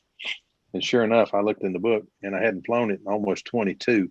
But the plane's 34 years old. So Wow. got 2012 flights on it. So it's still a young 2012 spot. flights? Yeah, I flew it for 4 years exclusively. It's the only thing I flew. Wow. And it did real well for me. I went all through intermediate with it. Went all the way from learning the pattern through intermediate with it, and flew it in my first advanced contest. And it did well. It always did well. I wore an OS 35 FP slam out, and in the bout wore out a 40 FP 40. I finally put a new sleeve and piston in it and put it back in there. It runs good. But Tom sent the motor back to Tom Dixon. He said, "What the heck did you do to this motor?" I said, "Tom, it's got 1,460 flights on it." He said, "Oh." So he put a sleeve and piston. That's what you sent did it back. there. Yeah, he fixed it up and sent it back to me. And he said, "I can't believe the front end's not worn out." I said, "You did teach me how to balance a propeller. You and Luke did teach me how to balance a prop." So. Hey, Charles, did Tom leave? Tom Rammel? No, he's still here. He's just his video's off. Oh. Oh, yeah. Okay. All right.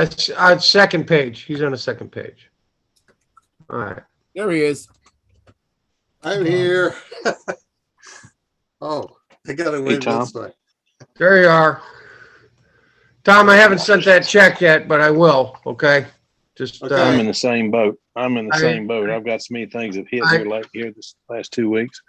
I've got boards just came today, circuit boards, blank circuit boards.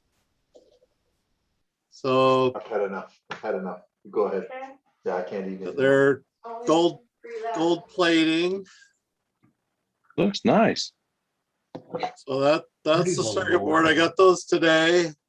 And I've got some I've already few had chips 3. that are coming early for the guys that are paying me. Yeah, well, So those first ones, whoever pays me will get those first ones.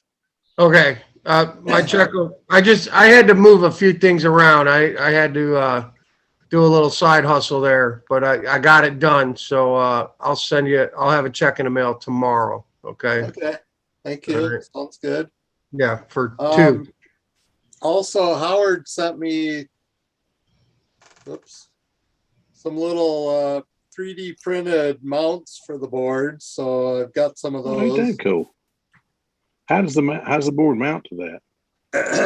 I mean, I know it's got those 3 points on it, but what actually? Just little screws. Okay. Be neat. And also the chips that were supposed to come in January 3rd was the original date they gave me. That got brought into December 16th. They're going to come now. Or they're going to be shipped now, I should say. Nice Christmas present for those of us that ordered, I guess. But actually, I've got a few chips that I was able to get coming in November. So like in middle of November, I'll have a few chips. So like I said, the guys that paid me up front, they're going to get those. Good marketing practice. I like that. Yeah. Amy, you get them. You know, those chips I had put out for quotes to get quotes on getting those chips sooner, and the prices came in from $35 to $75 per chip. I heard you say that at the beginning of the show. Crazy. It's just crazy.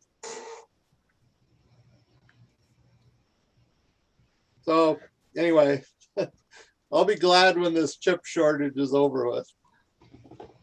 I'm back. All right. You left? So Lenny's here and Dennis is here too, right? Yeah. Yeah.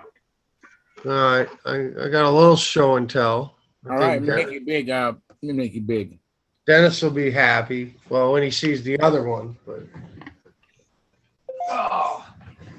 got some color on the Ringmaster today. Look at that. All right. Very nice. Ring. It's nice. Did some color. It'll get clear tomorrow. Nice. Since I was shooting and I had the gun out. Is that What? Ashley red, by the way? Is that That Ashley is- red? That is Sig Fokker Red. Okay. And I also, Dennis, you'll be glad to see, I shot the Galaxy too. Wow. I had the gun out, so I got the Sig Indigo Blue, and I shot the Galaxy. Now, these aren't going to get 2-color paint jobs.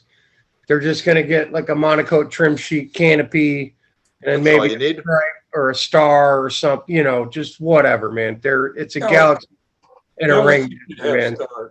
Yeah, Cool. they don't deserve 2-color paint jobs. But the interesting thing about it, I ran out of Sig thinner, okay? And so the Galaxy, I built this last year and covered it last year in all Sig butyrate dope. It was built, covered, and shrunk. The silk span applied and shrunk. First two coats of Sig butyrate dope with Sig thinner. Okay, that's the way it was in its bare form. I was reading about substitutes for thinner that work with dope, and of course the DuPont 3608 came up, but you can't find that anymore because it's now something called Chromolux or Chroma something. Base. Yeah, that's the DuPont product. But in reading all those threads, Larry Fernandez had said that this lacquer thinner, Clean Strip, and this one for cleans, sprayers, and tools is also a high VOC lacquer thinner that was compatible with Randolph dope, Brodak dope, and Sig dope. Oh, wow. So I thought, you know what? I'm going to try it. What the hell? I'm going to give it a shot. So I mixed my Sig color, my indigo blue, and I thinned it with this. Yep. Now you got to remember that this was all applied with Sig butyrate and Sig thinner and shrunk with, just in its base form. But I used this lacquer thinner to thin Sig indigo blue and put 2 coats on it today, and I've had no reaction, no nothing. I mean, looks good. It might turn to jelly in a week. I don't know, but it worked. And then the other thing with the Ringmaster, this was all applied and tacked down with Sig, butyrate, and thinner, but I ran out of clear to shrink the covering, right? To do the shrinking on the covering. So I mixed Sig clear and lacquer thinner and put it over the butyrate that was on to tack it down and sprayed it with 2 coats of clear to shrink it, and then used the thinner with the Sig Fokker Red and sprayed it. And it's fine. It's no reaction, Awesome. no That's nothing. good. That's That's awesome. nice to know. Well, and the kicker is, Saturday I knew I was not going to have enough thinner, so I ordered 2 quarts of thinner from Sig, and with shipping it was $63 to get these 2 quarts. And I wasn't going to have them by the time that I needed this them. thing Yeah, to be exactly. ready. That's why I started looking for alternatives. This stuff is like $18 a gallon at Home Depot, Wow. That's awesome. and it works. Hey, Yeah. Sig's making some serious money on their thinner, aren't they? Yeah. Well, it was, 20 whatever a quart, 24 a quart, I think, and then Yeah, wow. Okay. $12 shipping or whatever it was. But yeah, I mean, I'm sold, man. Like I said, unless it turns to jelly in a week or It something. won't. I don't think so. But it shrunk up nice. It's nice Looks and perfect. and it's good. And I'm going to use this with Sig Clear tomorrow for the clear coats over the color. So, and then we'll see. I'll shoot them both tomorrow with clear, and that'll give them what's tomorrow, Tuesday. This will have like 4 days to gas off before we fly it for the flyathon. So That's awesome. whatever. I don't know if that's enough time, but it More should than enough. It'll be fine. Yeah, it'll do okay for 5 or 6 flights, I think. For sure. Not going to be an issue. But I was just really stoked to find out that this cheap thinner works. Clean. It's called Clean Strip. But you got to get the one that says cleans, tools, and sprayers. Okay. The thing Larry said in his thread, I'll try to. So where this part right here where it says it's a high solvency. I don't know if you can read that or not. Yeah, it's a high solvent. Yeah. Okay. High solvency means high VOC. Okay. Okay, because everyone says you had to have a high VOC thinner to work with dopes. High solvency means high VOC. And the thread was from like 2018 or 2017. It was pretty old. And where did you get this? What store did you buy it from? Or Home Depot. Home Depot sells it. Okay. Yeah, Home Depot. Is this it, Mike? I don't know if it's going to be sold in Canada. Yeah, that's what I'm gonna find out. I'll check. And then it the out. other thing was there's a couple of different versions of clean strip lacquer thinner. I'll make sure I get the Gotta right be- one. It's The got high to say solvency, high solvency for because sure. there's some other lower grades of it Yeah, that that will don't not work. work. No, exactly. That's what like California is selling now. They don't want you to have this because apparently this is worse than the others. You know what I'm saying? Yeah, the old health issues and It's kind of like buying the old model car glue. When they started making the odor-free crap, it wasn't worth nothing. So that's what California's got with the Right, with the other, yeah, California doesn't let you have anything fun or good. well, I it's like would suggest anyone looking for a cheaper alternative to thinning butyrate dope, either Randolph, Brodak, or Sig, just on Stunthangar, there's a few threads in there, but the one that Larry Fernandez is on seems to have the most information about using clean strip, because he even takes pictures of the jug, the back, exactly. tells you exactly what to use, and don't use this other clean strip because it ain't gonna work right.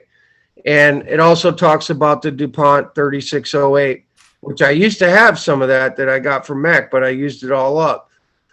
But you can't buy the DuPont 3608 anymore under that name because it's been changed to Chroma something or other. Well, they're And changing everything because of you all can the only get it- VOCs and everything. You Exactly. can only get it from a paint shop, from like a car body paint shop or something like that.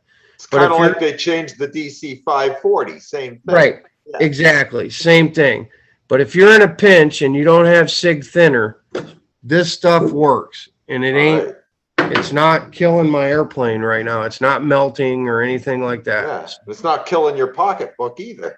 If you watch Exactly. Windy videos, this is what Windy used. And I get it at Home Depot.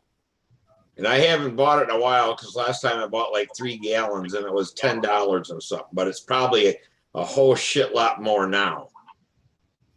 Okay, yeah, for Jasco, cleans and sprayers and tools. Yeah, and it's probably a high VOC. It probably says high That's what it VOC. says right on it. The back looks exactly the same as yours. It might be made by the same company. That's what I was Okay, gonna suggest. cool. Well, but Jasco isn't something that's available now. There's no Jasco at Home Depot. There's no brand name called Jasco right now. I don't think. You can get it at Lowe's.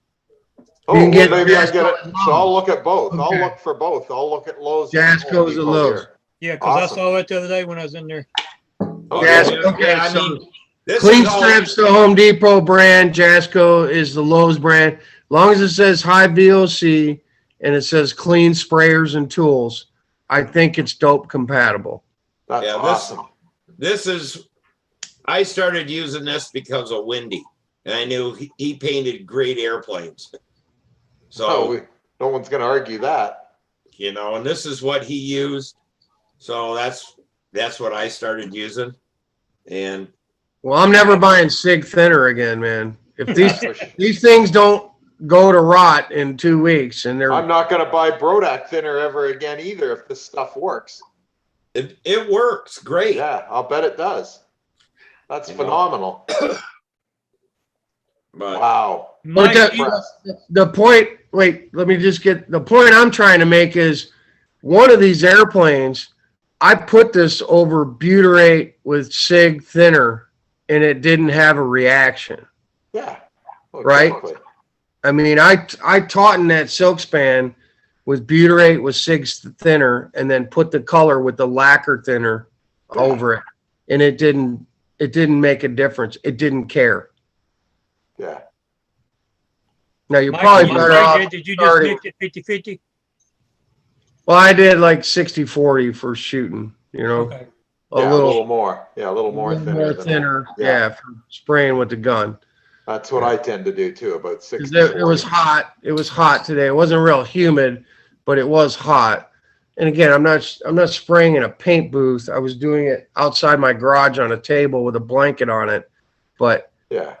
These aren't, Nat's airplanes. It's a Ringmaster and a Galaxy, man. I'm just going for a fuel-proof finish, man. That's it. Impressive. Good job, Mike. And thanks for the tip. Yeah, thank you. Yeah, read the thread, man. Search it up. It's on there. Okay, Larry Fernandez, right? Yeah, Larry Fernandez is. Is it under finishing or? Finishing tip. I just put it in the search bar. Thinning butyrate with lacquer thinner. I mean, you could probably put butyrate thinning with lacquer thinner and find it that way. Okay. And then there was a couple of hits in there. Just make sure you spell lacquer the right way, because I transposed the E and the U and nothing came up. You gotta spell lacquer the right way to get it. But it's in there. It's in there. And butyrate's kind of hard to spell also. I always have to look it up. Yeah, that's a bad one. It's butyrate. Cool. Okay. So yeah, the Ringmaster should be both of them will be shot tomorrow. I'm breaking in the Royal 25 tomorrow. I have that on the test stand right now. It's already hooked up, ready to go. I got a Royal 25. I think we talked about that last week. That's the clone of the OS FSR 25. I think it's British. I don't know. It's an ABC Schnurley ported engine, twin ball bearing. But it's the I don't know if any of you guys ever had a Royal engine. I've just seen them. Let me I make think you it's dig like mine. I think it's like the FSR, OS FSR. Or It is. No, It is. I have I have one on my 38 special and it works great. There's everything on the side, ABC, Schnurley ported, blah, blah, blah. But The importer was in Colorado. Colorado. I sent this one to Randy, because I don't know if he'd ever converted one or not, but I needed him to make a Venturi for me and put a PA in it, needle valve in it. So I sent it to Randy. He had it, made a Venturi for it, and sent it back with a PA needle. And it's a sprinkler Venturi too. It's a true sprinkler Venturi. It's not, straight through. It's like the Thunder Tigers and the Aero Tigers and stuff like that. So, how long was the turnaround on that? Oh, I did that like 2 years ago when I got this motor. I bought this motor in the hobby shop, brand new in the box for like $25. It was on. Wow, that's awesome. It was in the, consignment bin or the junk That's right. bin. The estate sale. That the hobby shop guy gets all kinds of estate stuff. Yeah, for sure. This Royal 25 for $25. It was brand new, unrun, That's and I was awesome. like, we can do something with that. And then Yeah, for sure. I boxed it Tucked it up, away. sent it to Randy, and he sent it back. He made a Venturi and a needle, put a needle in it. So I'm gonna break it in tomorrow. I think it's gonna be it'll be a strong runner for sure. Hey, Mike. Oh, they're strong. That foam packing in that box, is that black neoprene looking stuff? I can tell. No, it's all cardboard in here, John. Really? Yeah, there's no foam in it. It's all cardboard cutouts. I'll be darned. Oh, wow. I had a 45, but it had like this black neoprene stuff in it. And then the directions were right on top to cover everything up. There was no foam in this box. It was just foam cardboard cutouts for everything, and the directions were right on top. So, and you're gonna say all the foam melted on your engine and made it ugly, right? No. Oh, okay. But I think the engine came from either Taiwan or Korea or China or somewhere there that they copied the OS FSRs almost down to the rivet, Right. Because I've seen a lot of Royal 46s for sale lately on the RC websites. They're good motors. But again, it's a copy of the 40 or the 46 FSR, which, it's a dual ball bearing motor. They're not really made for control line, but for something like a Ringmaster, who cares if it's a powerful 25? It's not going to be flying a stunt pattern. If it's just you run it the right way with the right prop, it's going to do the job, Yeah, That's just when they able to fly the whole pattern. be happy. Airplane will be happy. Engine will be happy. You'll be happy. Yep. I don't know I about think- Sam. He's a tough customer, but I think I'll be happy. Well, it's my $25 engine. I'll be happy. that's Let me it. just cut in for a second. Yeah, go ahead. Marcel Legrand says, "Evening, Charles and everyone. I just got home from work. What have I missed? Well, you missed a lot. I did show the Fox burp, and unfortunately, Eddie Sutter had a crash after flying 2 laps at a wing over and pulled out and hit the ground, lawn dart. And then Marcel Legrand says, looking good, Mike. I think he's talking about your paint jobs. Oh, yeah. Well, they're not stellar, man, but they'll pass for what they are, you know. Mm-hmm. And I They're- want to say, They'll welcome, wind up being Steve, your and best welcome, flying airplane. Cheyenne. Thanks for coming in, you guys. Sorry Yeah. I cut Hey, you Cheyenne. off, Mike. I'm sorry about that. That's okay. I was glad Eddie came down and flew with me. He brought his 2 boys down. We went to the RC club I belong to in Columbia, What you doing? at the Columbia Modelers RC field. And I'm sad that Eddie crashed his airplane, but I was happy that he was able to launch for me 3 times for my SV11. So thank you for that, Eddie, Yeah. because I wouldn't have been able to do that. But I think even you and your boys got a kick out of seeing all the RC stuff going on. Oh, yeah. The boys did. They were flying big 3D gassers and electric stuff, and there was helicopters going on. And, and this is the one club I belong to that when I fly there, I'm in the way, right? I'm in there's not a dedicated, sir. I'm kind of on the grass runway and over the end of the field, and you got to wait or do stuff. Well, the wind just happened to be just the right way that we were on the south end of the runway, and the guys were all flying on the north side. So they were just like, Daryl, the club president, you guys go do your thing. Go fly. You're not going to be in the way. Don't worry about us. Go do your control line stuff, man. Don't worry about being out there. We'll stay over here. You guys fly over there. I mean, they were just super cool about it. Cool. We all just kind of took turns. So it was nice. Yeah. But I mean, we knew when there was like 3 RC airplanes in the air. But we were on the one end of the runway, they were on the other, and they stayed over there, and we stayed down there. So That's cool. Eddie, what kind of handle were you using? Hanger 9.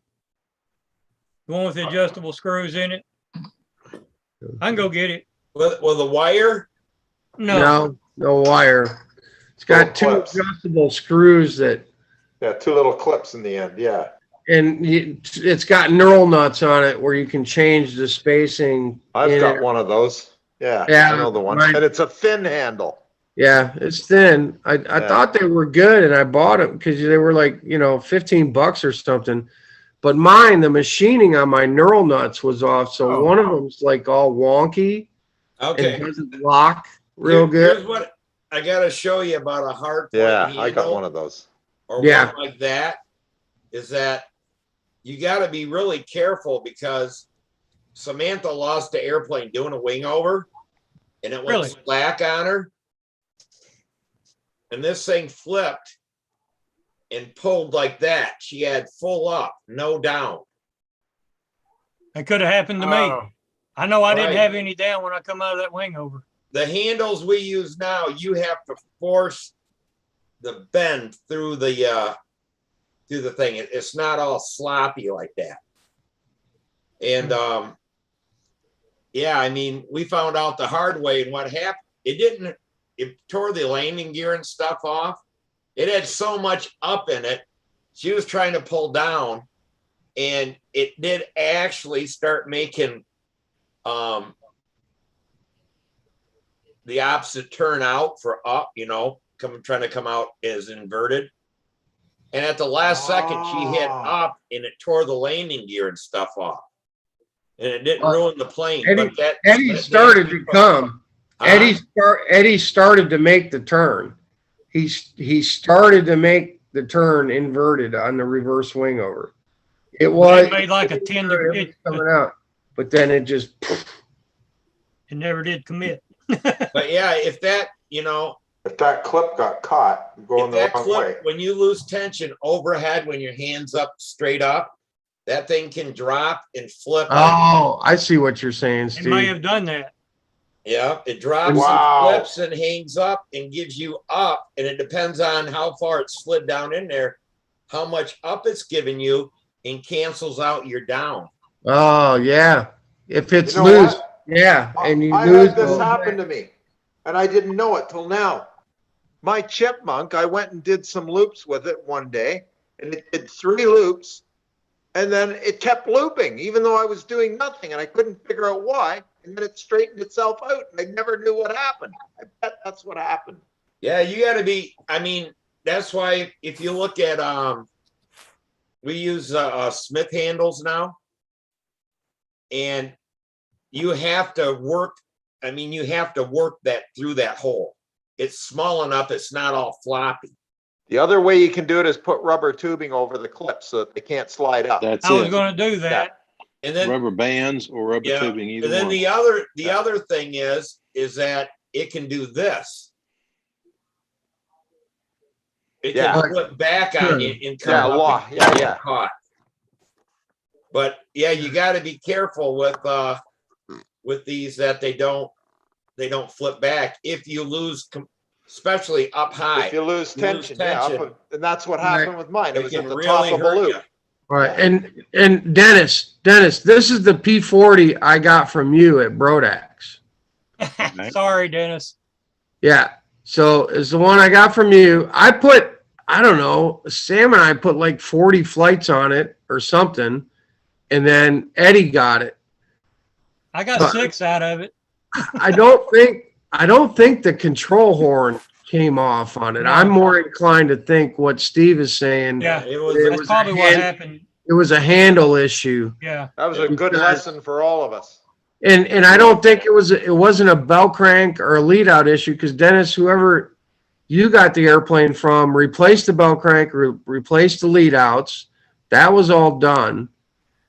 Even though it was stock Brodak push rods or whatnot, I never had a problem with any of that.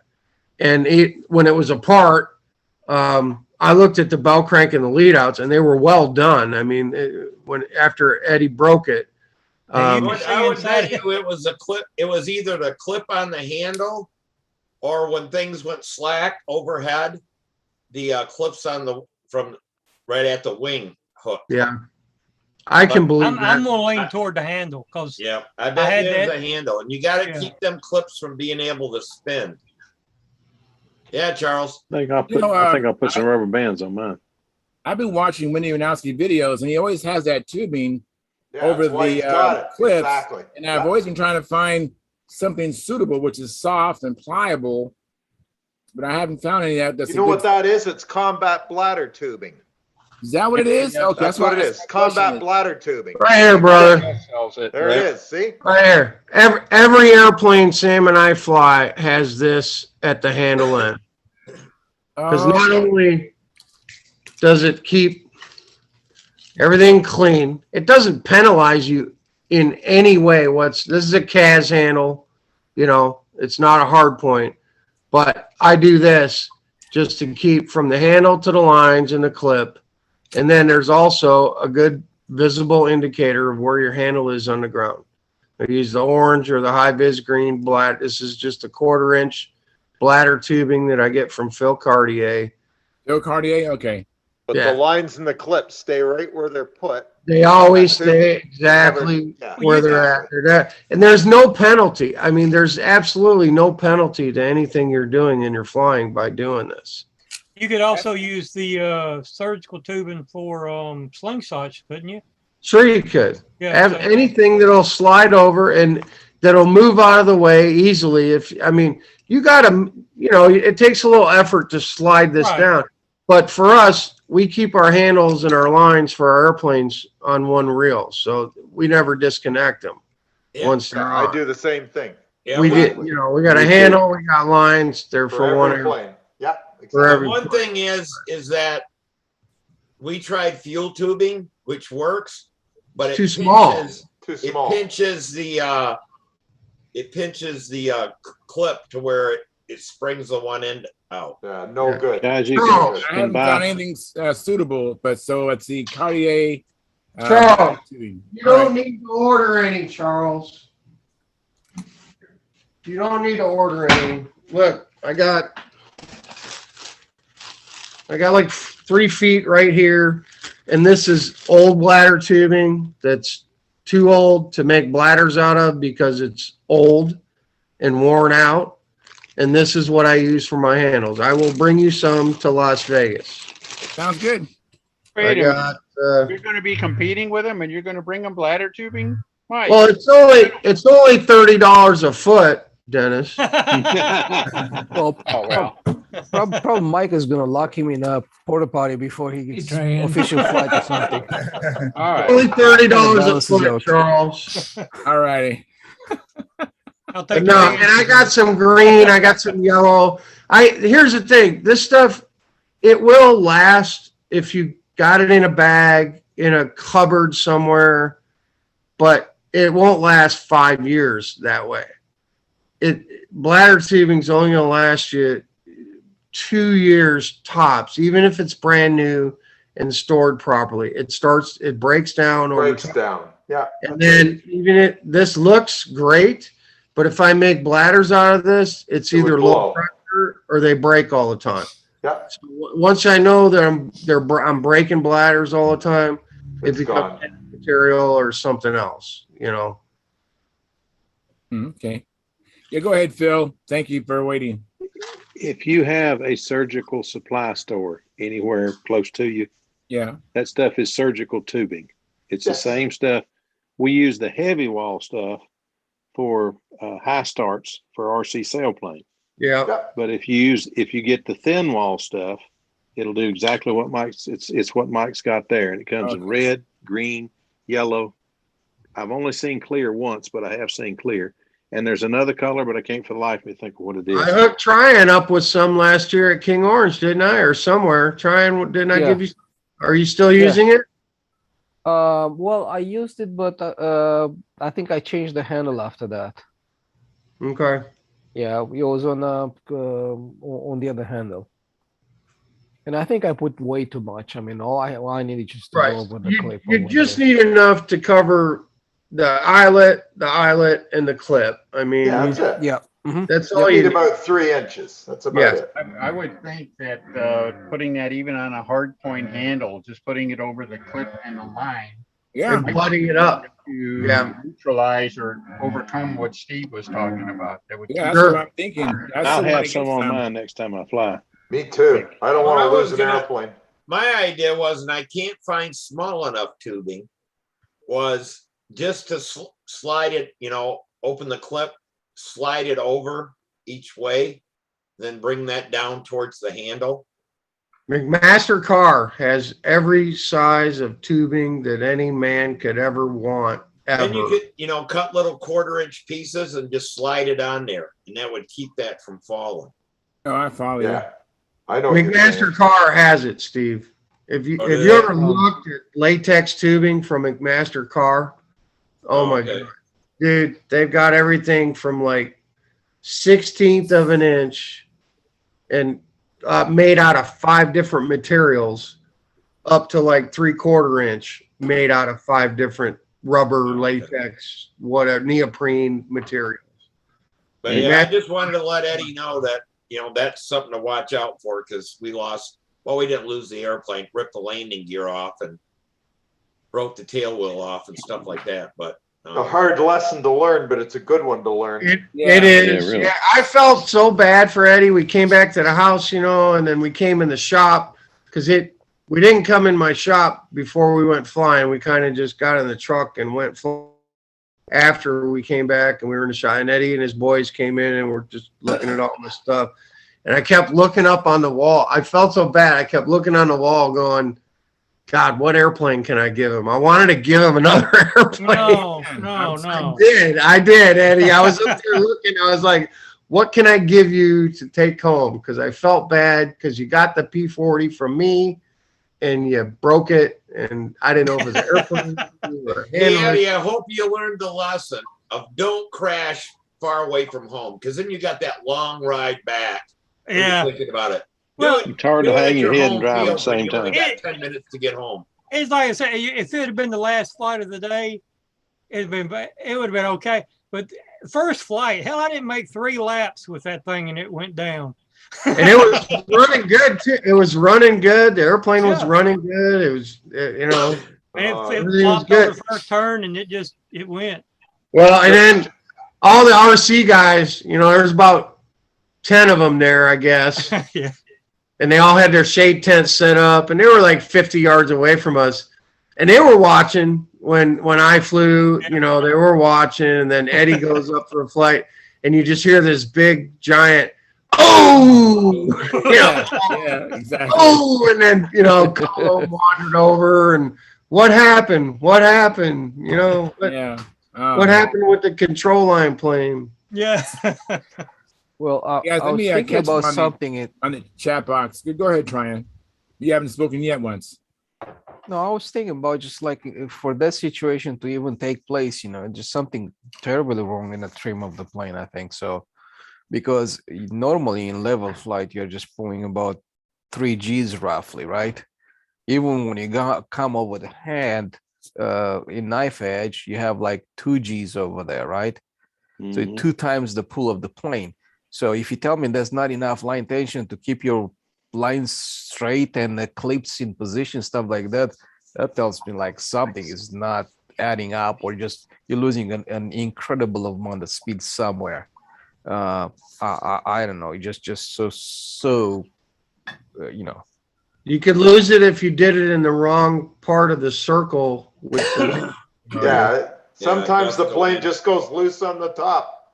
yeah. Just happens. I don't know what happened, but all I know is it turned into a lawn dart real quick. Yeah. It's Go not ahead, funny, Phil. but Mike, let me ask you a question. I know we covered this till I thought we were beating a dead horse. What kind of lines are we going to go to? Spectra, or what is it? Tell me what Anything these you are. want, man. anything you want. Well, what is that you're using? Spectra or what? Power Pro. You can go, you can, if it passes, there is no material requirement for lines or termination. It passed. Oh, it did pass. Okay, so But you it goes can, into effect in January, right? not till January. So you can use anything you want, Phil.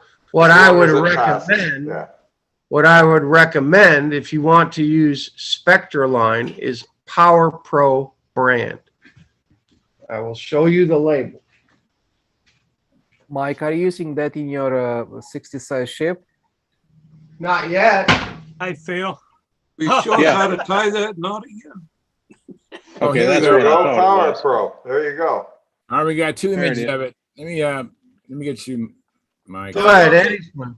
Don't they have a new Power Pro that's 25% stronger or something? That's 25% thinner. That's the one I'm showing you right now. Max. Max Quattro. Quattro. Yes. This is the same pound test, but 25% thinner as original Power Pro. Max Quattro. Yes, 25% thinner, and this is actually 100-pound test. This Mine's is the 65, so. but so original Power Pro 100-pound, Mike's at 18 thousandths. That's what I have. Yes. That's what we had to use for combat because it had to mic at 18. This Max Quattro, somebody do the math, 18,000, 25% thinner would mic at what? About 12. No, that low. Be 14, I think. It'd be 14. That's better. So now you can use 100-pound Spectra line that mics at 14 thousandths. This is thinner than any 18 cable you're ever going to use, but just as strong. Well, I the think- trick is, I think that you could stuff's fly- round. I think you could fly a 60 size stunt ship on this stuff, no problem. Easily. Oh, easily. Well, you know, Well, figure what does your plane weigh? Who cares? Doesn't matter. It would have to weigh 20 pounds Right, for that not to hold. Exactly. If you pulled 10 G's. right. Well, see, guys, everybody's been fussing that ever since this argument come up, everybody started fussing about Well, you're talking about using fishing line. What in the heck do you think we've been using since the beginning of time? It's always been fishing line. The It'll solids floss on the old 4.9s. well, the fishing lines we've been using on the big ships, 14 thousandths is, I've forgotten what it is, but it's fishing line. And the 14 solid is shark, they call it shark leader. But Yeah. it's always been fish. We've always been using fishing line. Yeah. But if you think a plane that weighs 65 ounces, that's going to be around 4 pounds. So if you pull 3 Gs, that's 12 pounds. Yeah. I mean, if you had 2 lines on there of 12 pounds. You got to pull 10 Gs though, Steve, not 3 Gs. Right, 10. you got to pull 10. 60 But even ounces. then, that's only 40-pound tests. That's 2 25-pound, 2 20-pound lines. Right. I would not chance that on a 65-ounce ship. And that's why I asked Tryon, you asked, am I flying this on my 60-ounce or 60-size stunt ships? No, I'm not yet, because it hasn't passed. And I haven't done any tests on it. And I don't really have a PA piped 60 ship that I want to test to see how low I can go. But I'll tell you what I will do. I will fly my SV on this 100-pound Max Quattro that is 14 thousandths 13 diameter, and it's 100 pounds, and you're 13 now, using 2 lines. I think it's going to be perfectly fine. I agree. It'll be just fine. And then after I do that for a little bit, would I go down to the 80-pound test and see if that's doable? Absolutely. And after some more flying on that, would I go down to 60-pound test that's maybe, 8 thousandths, 10 thousandths diameter to get the benefit of not having to drag of thicker lines? Absolutely, I will. What's the pound test of the 18 steel? Anybody know? I can't remember. I can't remember. It's like 65. Yeah. I think it's 65. Something like that. It's not near what you'd expect. From 65. what I remember, the pound test steel versus Max Quattro, they break even. Yeah. But what I don't know if they break even or not is the stretch. Well, you pre-stretch Spectra. We've been down this rabbit hole 100 times. You got to pre-stretch them when you make them. When you make your Spectra lines, you pre-stretch them. Yeah, once they're stretched, they're fine. They don't And they stretch set. anymore. Yeah. And the stretch on steel versus Power Pro is the same. If you read Tom Hampshire and Phil Cartier's proposal when they first proposed Spectra line for combat, which was 12 years ago, 15 years ago, they had all that data in there. They had all that data. They both stretched 2 inches initially, 1.5 to 2 inches. You can take 18 braided cable and stretch it 2 inches when you put a 65-pound load on it. Steel will stretch 2 inches, man. Oh, I know that. I'm aware of it. So will Power Pro, but Spectra it'll set after you do that, and then it won't be stretchy. There's been so much disinformation and misinformation about the lines. Oh, they're too stretchy. It's like flying on rubber bands. But guys were flying Dyneema. They were flying. And they still are. They were flying all this other bullshit that's not that's not Spectra. Spectra is the stuff, man. Yeah, because I heard what happens is they go into a store and some guy in the store doesn't have the Power Pro, doesn't have Spectra, and he sells them something else. Says, oh, this stuff's great. It'll work just as well, I promise. And he walks out with it, and it ain't gonna work. And then he has bad time with it. Bad spent a bunch of money on it. Whatever, and it's just not. Listen, man, if you want to play, that's why I'm asking you directly. Yeah. Yeah. I have flown on spider wire and never had a crash. But I was told I bought the wrong stuff after I'd been flying it. And it's like, okay, it hasn't broke. Yeah, but what were you flying? You weren't flying 40 size. 61, 65, 75 pipe ships. And I think that's kind of where we're going with this conversation, and what Tryon was asking is if this stuff is going to be, or they're changing the rules, so any material for stunt, is this stuff going to work on big PA ships? Yes. Spider wire's fine for a 40 size ship or a 35 or a ringmaster or a 25. With one caveat. With one caveat. What's You that? got to get the stuff that's round, because if you get the original spider wire, it's flat wound and it looks about this big. Oh, okay. I didn't know that. But yeah, it's flat wound and it's terrible. I think where we're going with this is this going to be something that people are going to use on I'm going to Pampa try it. piped I'm gonna ships? try it for sure. And are we going to be able to fly a 75 or a Rojet 67 All this stuff, yeah. on fishing line and have good results? I think that's where this conversation is going. I think it's more than proved itself for sport flying, for everything from half A up to 40s. Yeah, for sure. And it is certainly, has to be checked is the let me shock. finish. Let me finish, Steve. It has certainly proved itself in combat for the last 15 years. Well, Oh, Mike, yeah. I quick mean, but question what I'm on a saying is combat plane. there's a shock factor on it. That would be what needs to be tested. If the airplane cuts through the middle of the circle and hits out there, It's going to break the same way steel does. Exactly the same way that 18,000 steel breaks when it takes across the circle and then gets line tension again. it might be, but what I'm saying is that it might be better. And where's the shock break It could be. on certain size lines, I can tell you this, in combat, we've had airplane, lose tension and go bing on steel and they break and fly away. Yep. And we've had them do it on Spectra and they break and fly away. Not all the time for either line, but if an airplane loses tension and flies across the circle, I don't care what you're flying, there's going to be a shock. And I can't say whether one is better than the other. I've seen both break. Dennis, you had a question? I was just on a combat plane. If there was an issue with stretchiness, certainly you guys are going fast enough, pulling hard enough and stuff. Would you be able to sense if the lines are stretching just flying it? Do you think? Sure. It'd be all out of trim. It'd be all out of trim and all wacky. Well, it wouldn't go where wouldn't go where you're pointing it. You wouldn't go where you're pointing it. Behind your head or anything like that, because you wouldn't Right. know where it was. Okay.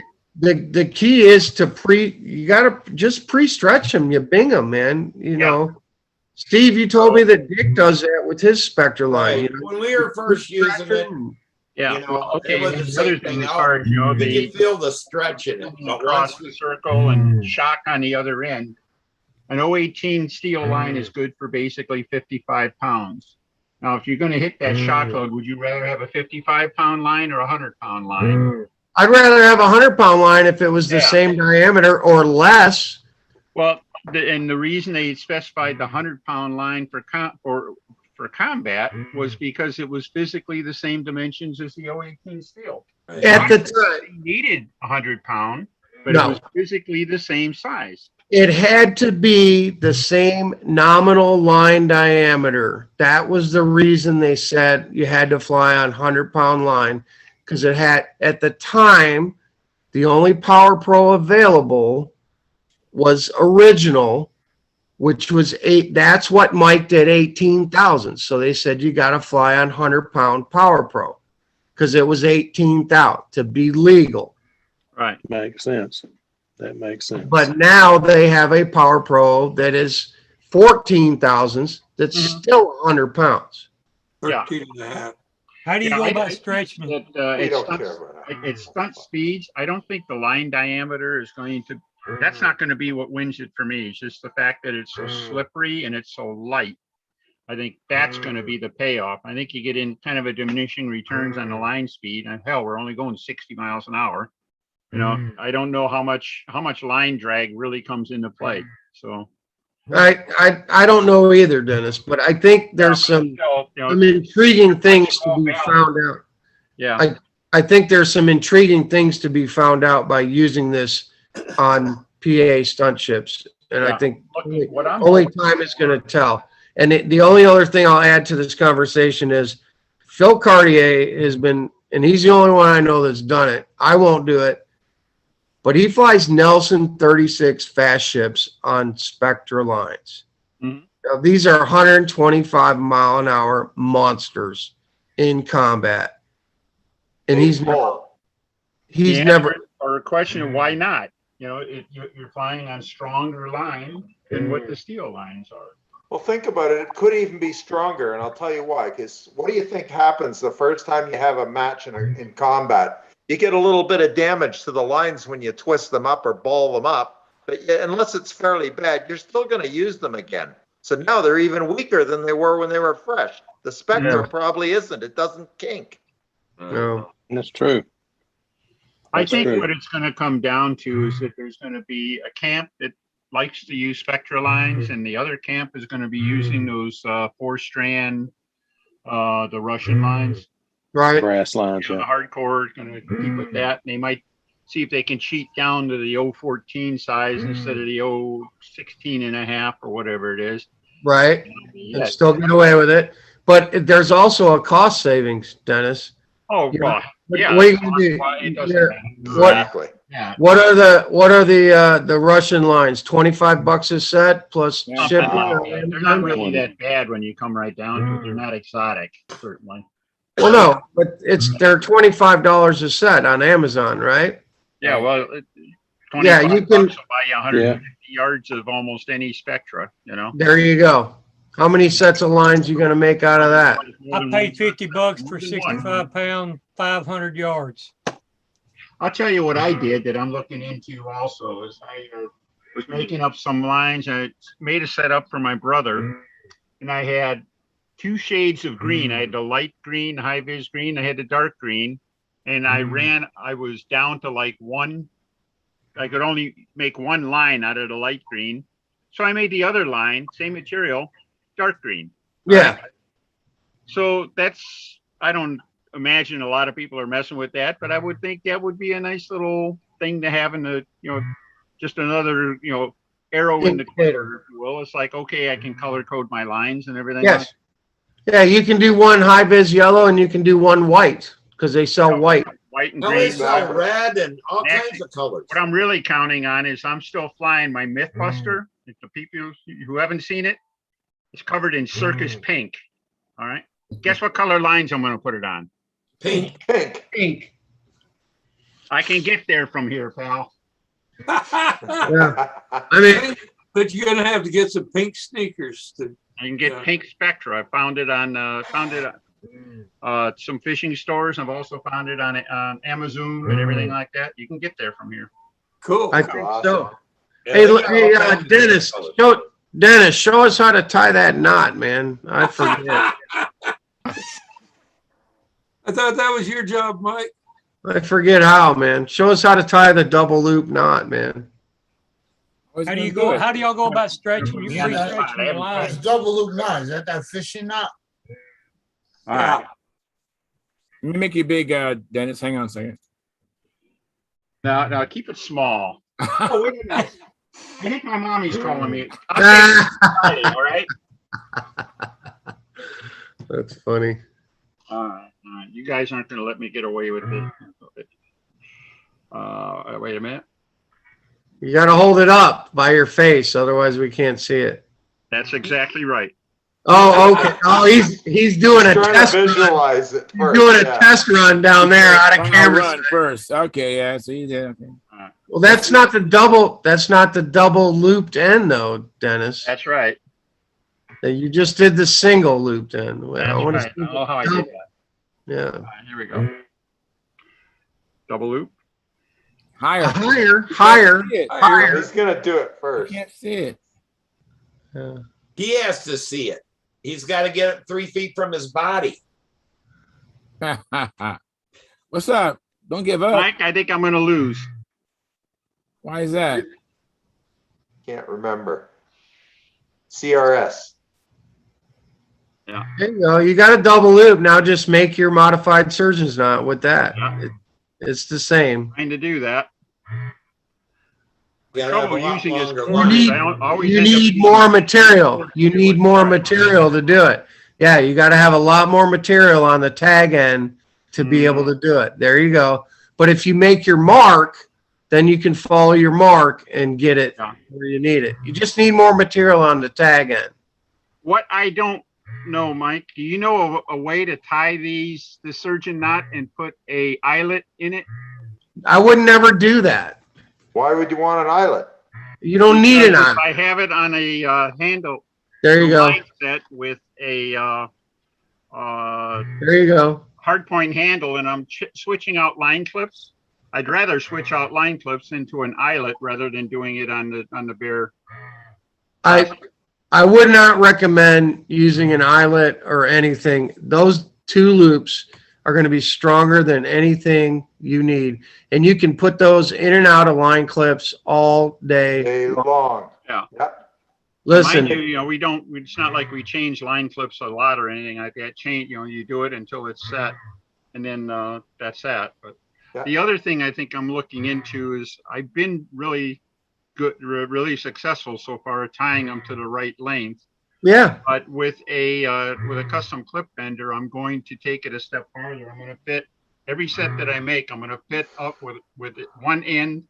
The clips are going to be made such that the lines are exactly the same length. The line and one clip will add up exactly the same. You know what I mean? Yeah. Yes. So if one line was a 1/4 inch longer, I'll have a clip that's a 1/4 inch longer. Yes. On the other Yeah, end to balance it. exactly. But And if then I'll you be back at 0 at the airplane end. here's something else I want to add to that. It doesn't matter how big your loop is, your double loop, as long as you've marked the end of your double loop. Right. Your loop can be an inch long or a 1/4 inch long. It doesn't matter as long as your mark is on the end of that loop where you want it. So the loop size does not matter when you make them, as long as your mark on the end of that loop, because you're marking that line where you want the absolute end of it to be. Because you're never going to get your loop exactly the same size. But if you've marked the end of that loop, it doesn't matter where the knot is from the end of the loop. If I'm making sense here, that knot can be 2 inches away and you could have a 2-inch loop, or it can be a 1/4 inch away on the other line on your loop. And it doesn't, the lines are going to be the same size. I mean, you want to try to make your loops the same size. I generally try to make them 3/4 of an inch to an inch, somewhere in there. But I think the answer, Mike, is going to be you get better at it. These we're going to get into a pretty good habit on making them so they all turn out the same. Putting the mark on them. I want to make sure that I have, like in Mike Stinson's little video, he pulls out a little screwdriver to use to help hold the loops. Yes. You have do this. When you're tightening everything up and you want to you want to draw everything equally from both sides, spit on it, put it in your mouth on the knot, and you want to draw everything equally, and you want to pull tension equally from both sides. Yes. Can you see this, Dennis? Yeah. Let me add you to the screen, Steve. Hang on. Trying to find you. You must be up there. Hang on, Steve. Where are you at? Oh, there you are. Hang on, let me add you to I can pin you to it. Add to the first screen. There you go. Now there's 3 of you. Can you see that? Yeah. That's a little clip tied into that line. And then you can put it on a clip. Real easy. Yeah, I would never do that. I would never do that. Anyone saying to use thimbles or grommets or putting CA on them or anything like that, don't do that. Do not. You don't need to tie it around a thimble. You've got, first of all, that line, when you just make a regular modified surgeon's knot, you're getting the strength of the line. when you do the double looped modified surgeon's knot, you're getting even more strength out of the termination. Mhm.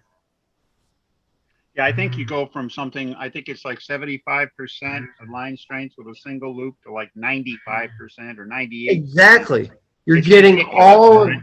a ridiculous amount of line strength. Yes. And by comparison, when you tie the end on a steel line, it always gets weaker, like on the order of 10 pounds weaker or something like that. And that's Yes. if you do a really good job, a really nice AMA wrap or Right. whatever you want to do, doesn't matter. Weaker. Yeah, it's going to Yeah. be weaker. Yeah, Exactly. And if you put a it always if you comes put a down to thimble, basically one loop. So if you put an eyelet on it when you're trying to tie it and cinch it up on an eyelet, what if that eyelet has a burr on it somewhere? Yeah, it's going to cut the line. Are Exactly. you going to polish every eyelet that you make on a line?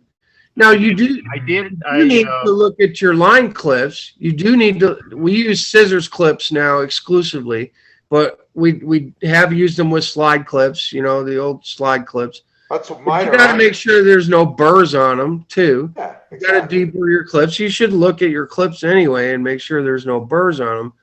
But there's no way I would ever tie a Spectra line onto an eyelet. There's just no reason to do it. okay. Yeah, the only biggest problem I've had, this is a set of 20 pound, 50 foot, right? And that'll fly, certainly anything like a 15 size or 19 size or anything you'd fly in 50-foot lines. And the only problem I had is the line, it was really, really dark green and it was small enough. I had a hard time seeing what I was doing. All right. That was the only trouble I had with it. But I got it tied and it's looped. I got loops on both ends, double loops on both ends. So No, And you won't buy dark green again. Dennis, unfortunately, that's the easiest color to find. I have been having some trouble on Amazon. Okay. With, I have not. I've had a hard time finding 100-pound. They've got 65. Some lines they have 80, but I've had a hard time. But so you go to a fishing store. Fishing you can store. get the others. You can get. I can't even imagine it. You can get like 150-pound. Wow. Hey, Mike, here, I'll make you proud, man. Yeah. This is the lines for my Prowler. Beautiful. I love it. And trying on the Prowler, you used it on the lead outs also, right? No, this is Kevlar on the lead. No, I think you use Kevlar. Yeah. All right. This is Kevlar here on the handle. Yeah. And you can see these are my lines termination here. Mm-hmm. I would put something over those clips though. Yeah, otherwise you're gonna lose it one day.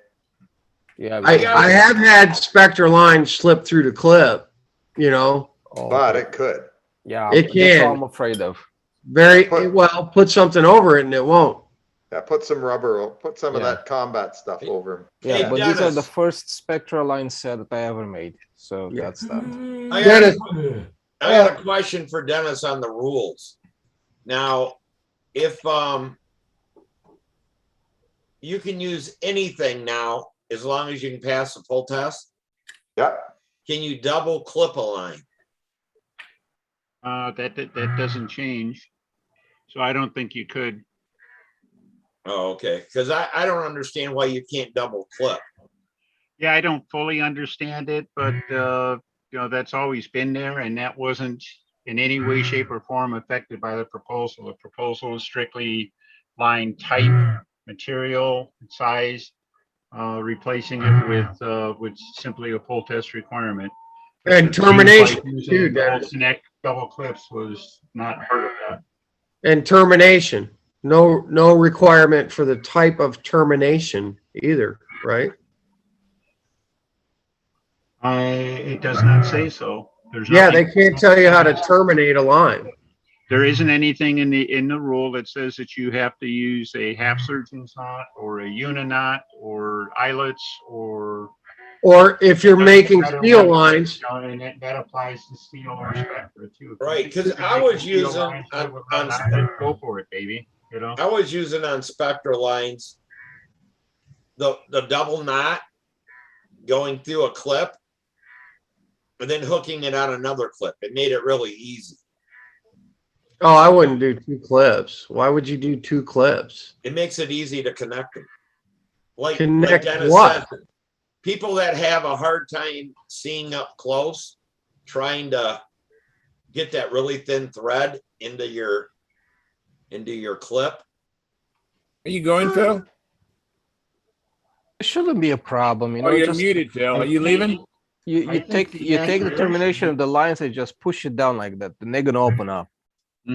I think another answer is going to be that if you're worried about that, you could do what I suggested a couple of minutes ago and get 2 colors of line. Leave your clips on the line. All right, and then put some dark green paint on your lead out or something like that. And match it up. Yeah, I just don't understand why you can't do a double clip. If one clip is strong enough to hold. Yeah, 2 clips is twice as strong, right? So. Right. I mean, it doesn't take away anything. Yeah, I don't really know what the origin of that was, but I know it's a hang up for things like if you make a take apart airplane with lead outs that come off, they don't want you clipping another set of clips on the bell crank to hold the lead out end and a clip on the line. But the other thing I'd really like to pursue is I'd like to find a way to eliminate the clip completely and see if there's a way to put something like that monoline button in the lead out end so I don't have a clip at all. That make sense, Mike? Man, bell crank buttons are the shit, man. We love them on combat planes. Yeah, but not terribly practical for a stunt plane. No, it's not. But that's exactly, if I could eliminate the clips completely, then I can eliminate the problems I've had with a clip. If you could have a little hatch, if you could have a hatch in a stunt plane where you could fish a line through and just go right to the bell crank like we do on a lot of combat ships. We use button bell crank. So the bell crank has 2 little buttons on it. I can show you one here if I can dig one up.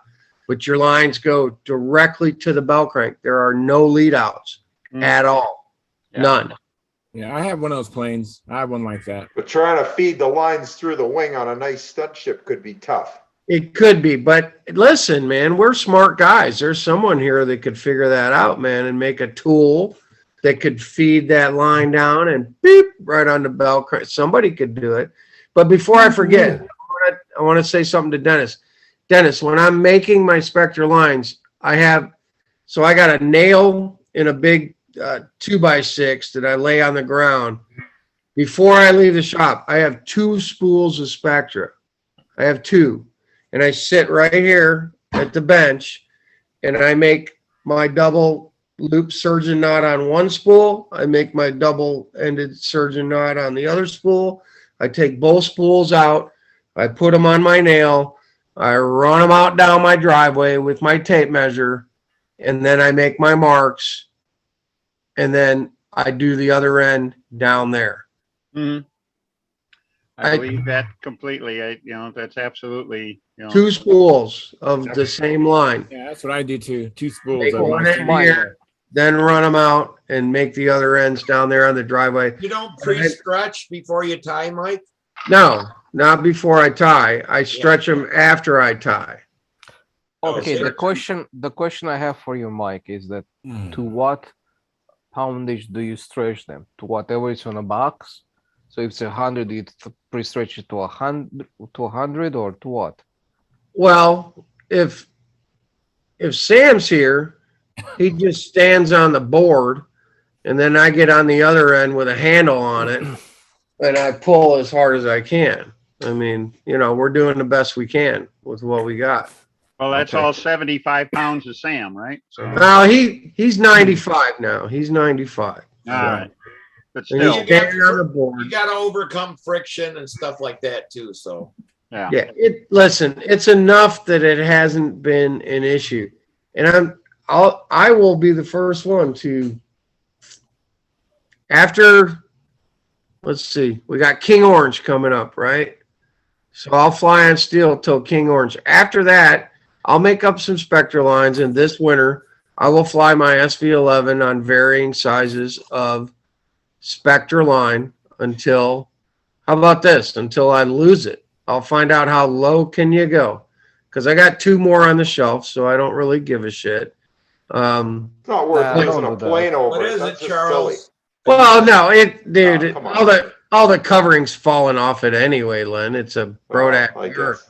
you know. Even still. But no, I'll say this. I'll start with 100-pound max quattro, and I'll go down to 60 on it and see if Yeah, it's I think it'll be fine at 60 for sure. yeah, you know. Now it's time to say goodbye to all our company. Go ahead, Charles. All righty. Hey, by the way, Stephen, I like your shirt, the sharp shirt you have on tonight. And I want to end with the chat. I have a few to catch up on. Marcel Legrand says, "Hi, John. You still here, John?" Oh, he's gone, isn't he? Anyways, Was here, yeah. he said, "Hi, John. Nearly there now. So I guess he's talking about his twin. He's nearly there, nearly completed. Then I Edward think we lost a Carlisle, lot of people on the Spectre talk. But maybe, yeah. I'm glad Dennis brought it up, though. I am glad We'll Dennis get out brought of it here. up. Edward Carlisle says, "Hey, Charles, like given." And then Mike Rigel says, "I'm going to say goodnight, guys. It's been a good episode. Thank you, Mike Rigel." And then Edward Carlisle says, "With the spectral lines, how do you terminate at the bell crank?" We was talking about flying lines, except for just the moment we talking about button ends on the bell crank. But for the most part, we was talking about the flying lines. But anyways, I think I'm going to call it. Anyways, yeah, we're just gonna end the show. But we had a really good show, good conversation. We had as many as 20, looks like 24, 25 people watching us, and we had 22 likes. Thank you very much. So please go out there and have some fun and come back and tell us all about it Friday. And we're gonna stay here. We're just gonna end the live stream, and I'm gonna end the stream right now so we can get to the after party. Now, if you want to come to the after party, you need to be a registered Stunthangar Forum member and go to At the Bench and hit the link with today's date, and that brings you into the show and into the after party. It doesn't cost you anything to join Stunthangar. It's free. You just got to use your real first and last name with a space between your name, your last and first name, and a valid email address. And Sparky, who's spinning a lot of plates, when he gets his chance to approve you, he will. So that's all it takes. But we didn't have any super chats. We didn't have any new members. So please consider donating to the cause and helping Sparky out, helping offset, reimburse the money he spent to film the contest he went to this past weekend. So thank you very much. And with that, I'm going to bid you all good night. See ya. I'm going to bid you all good night too, because looks like we're heading on a road trip tomorrow. So.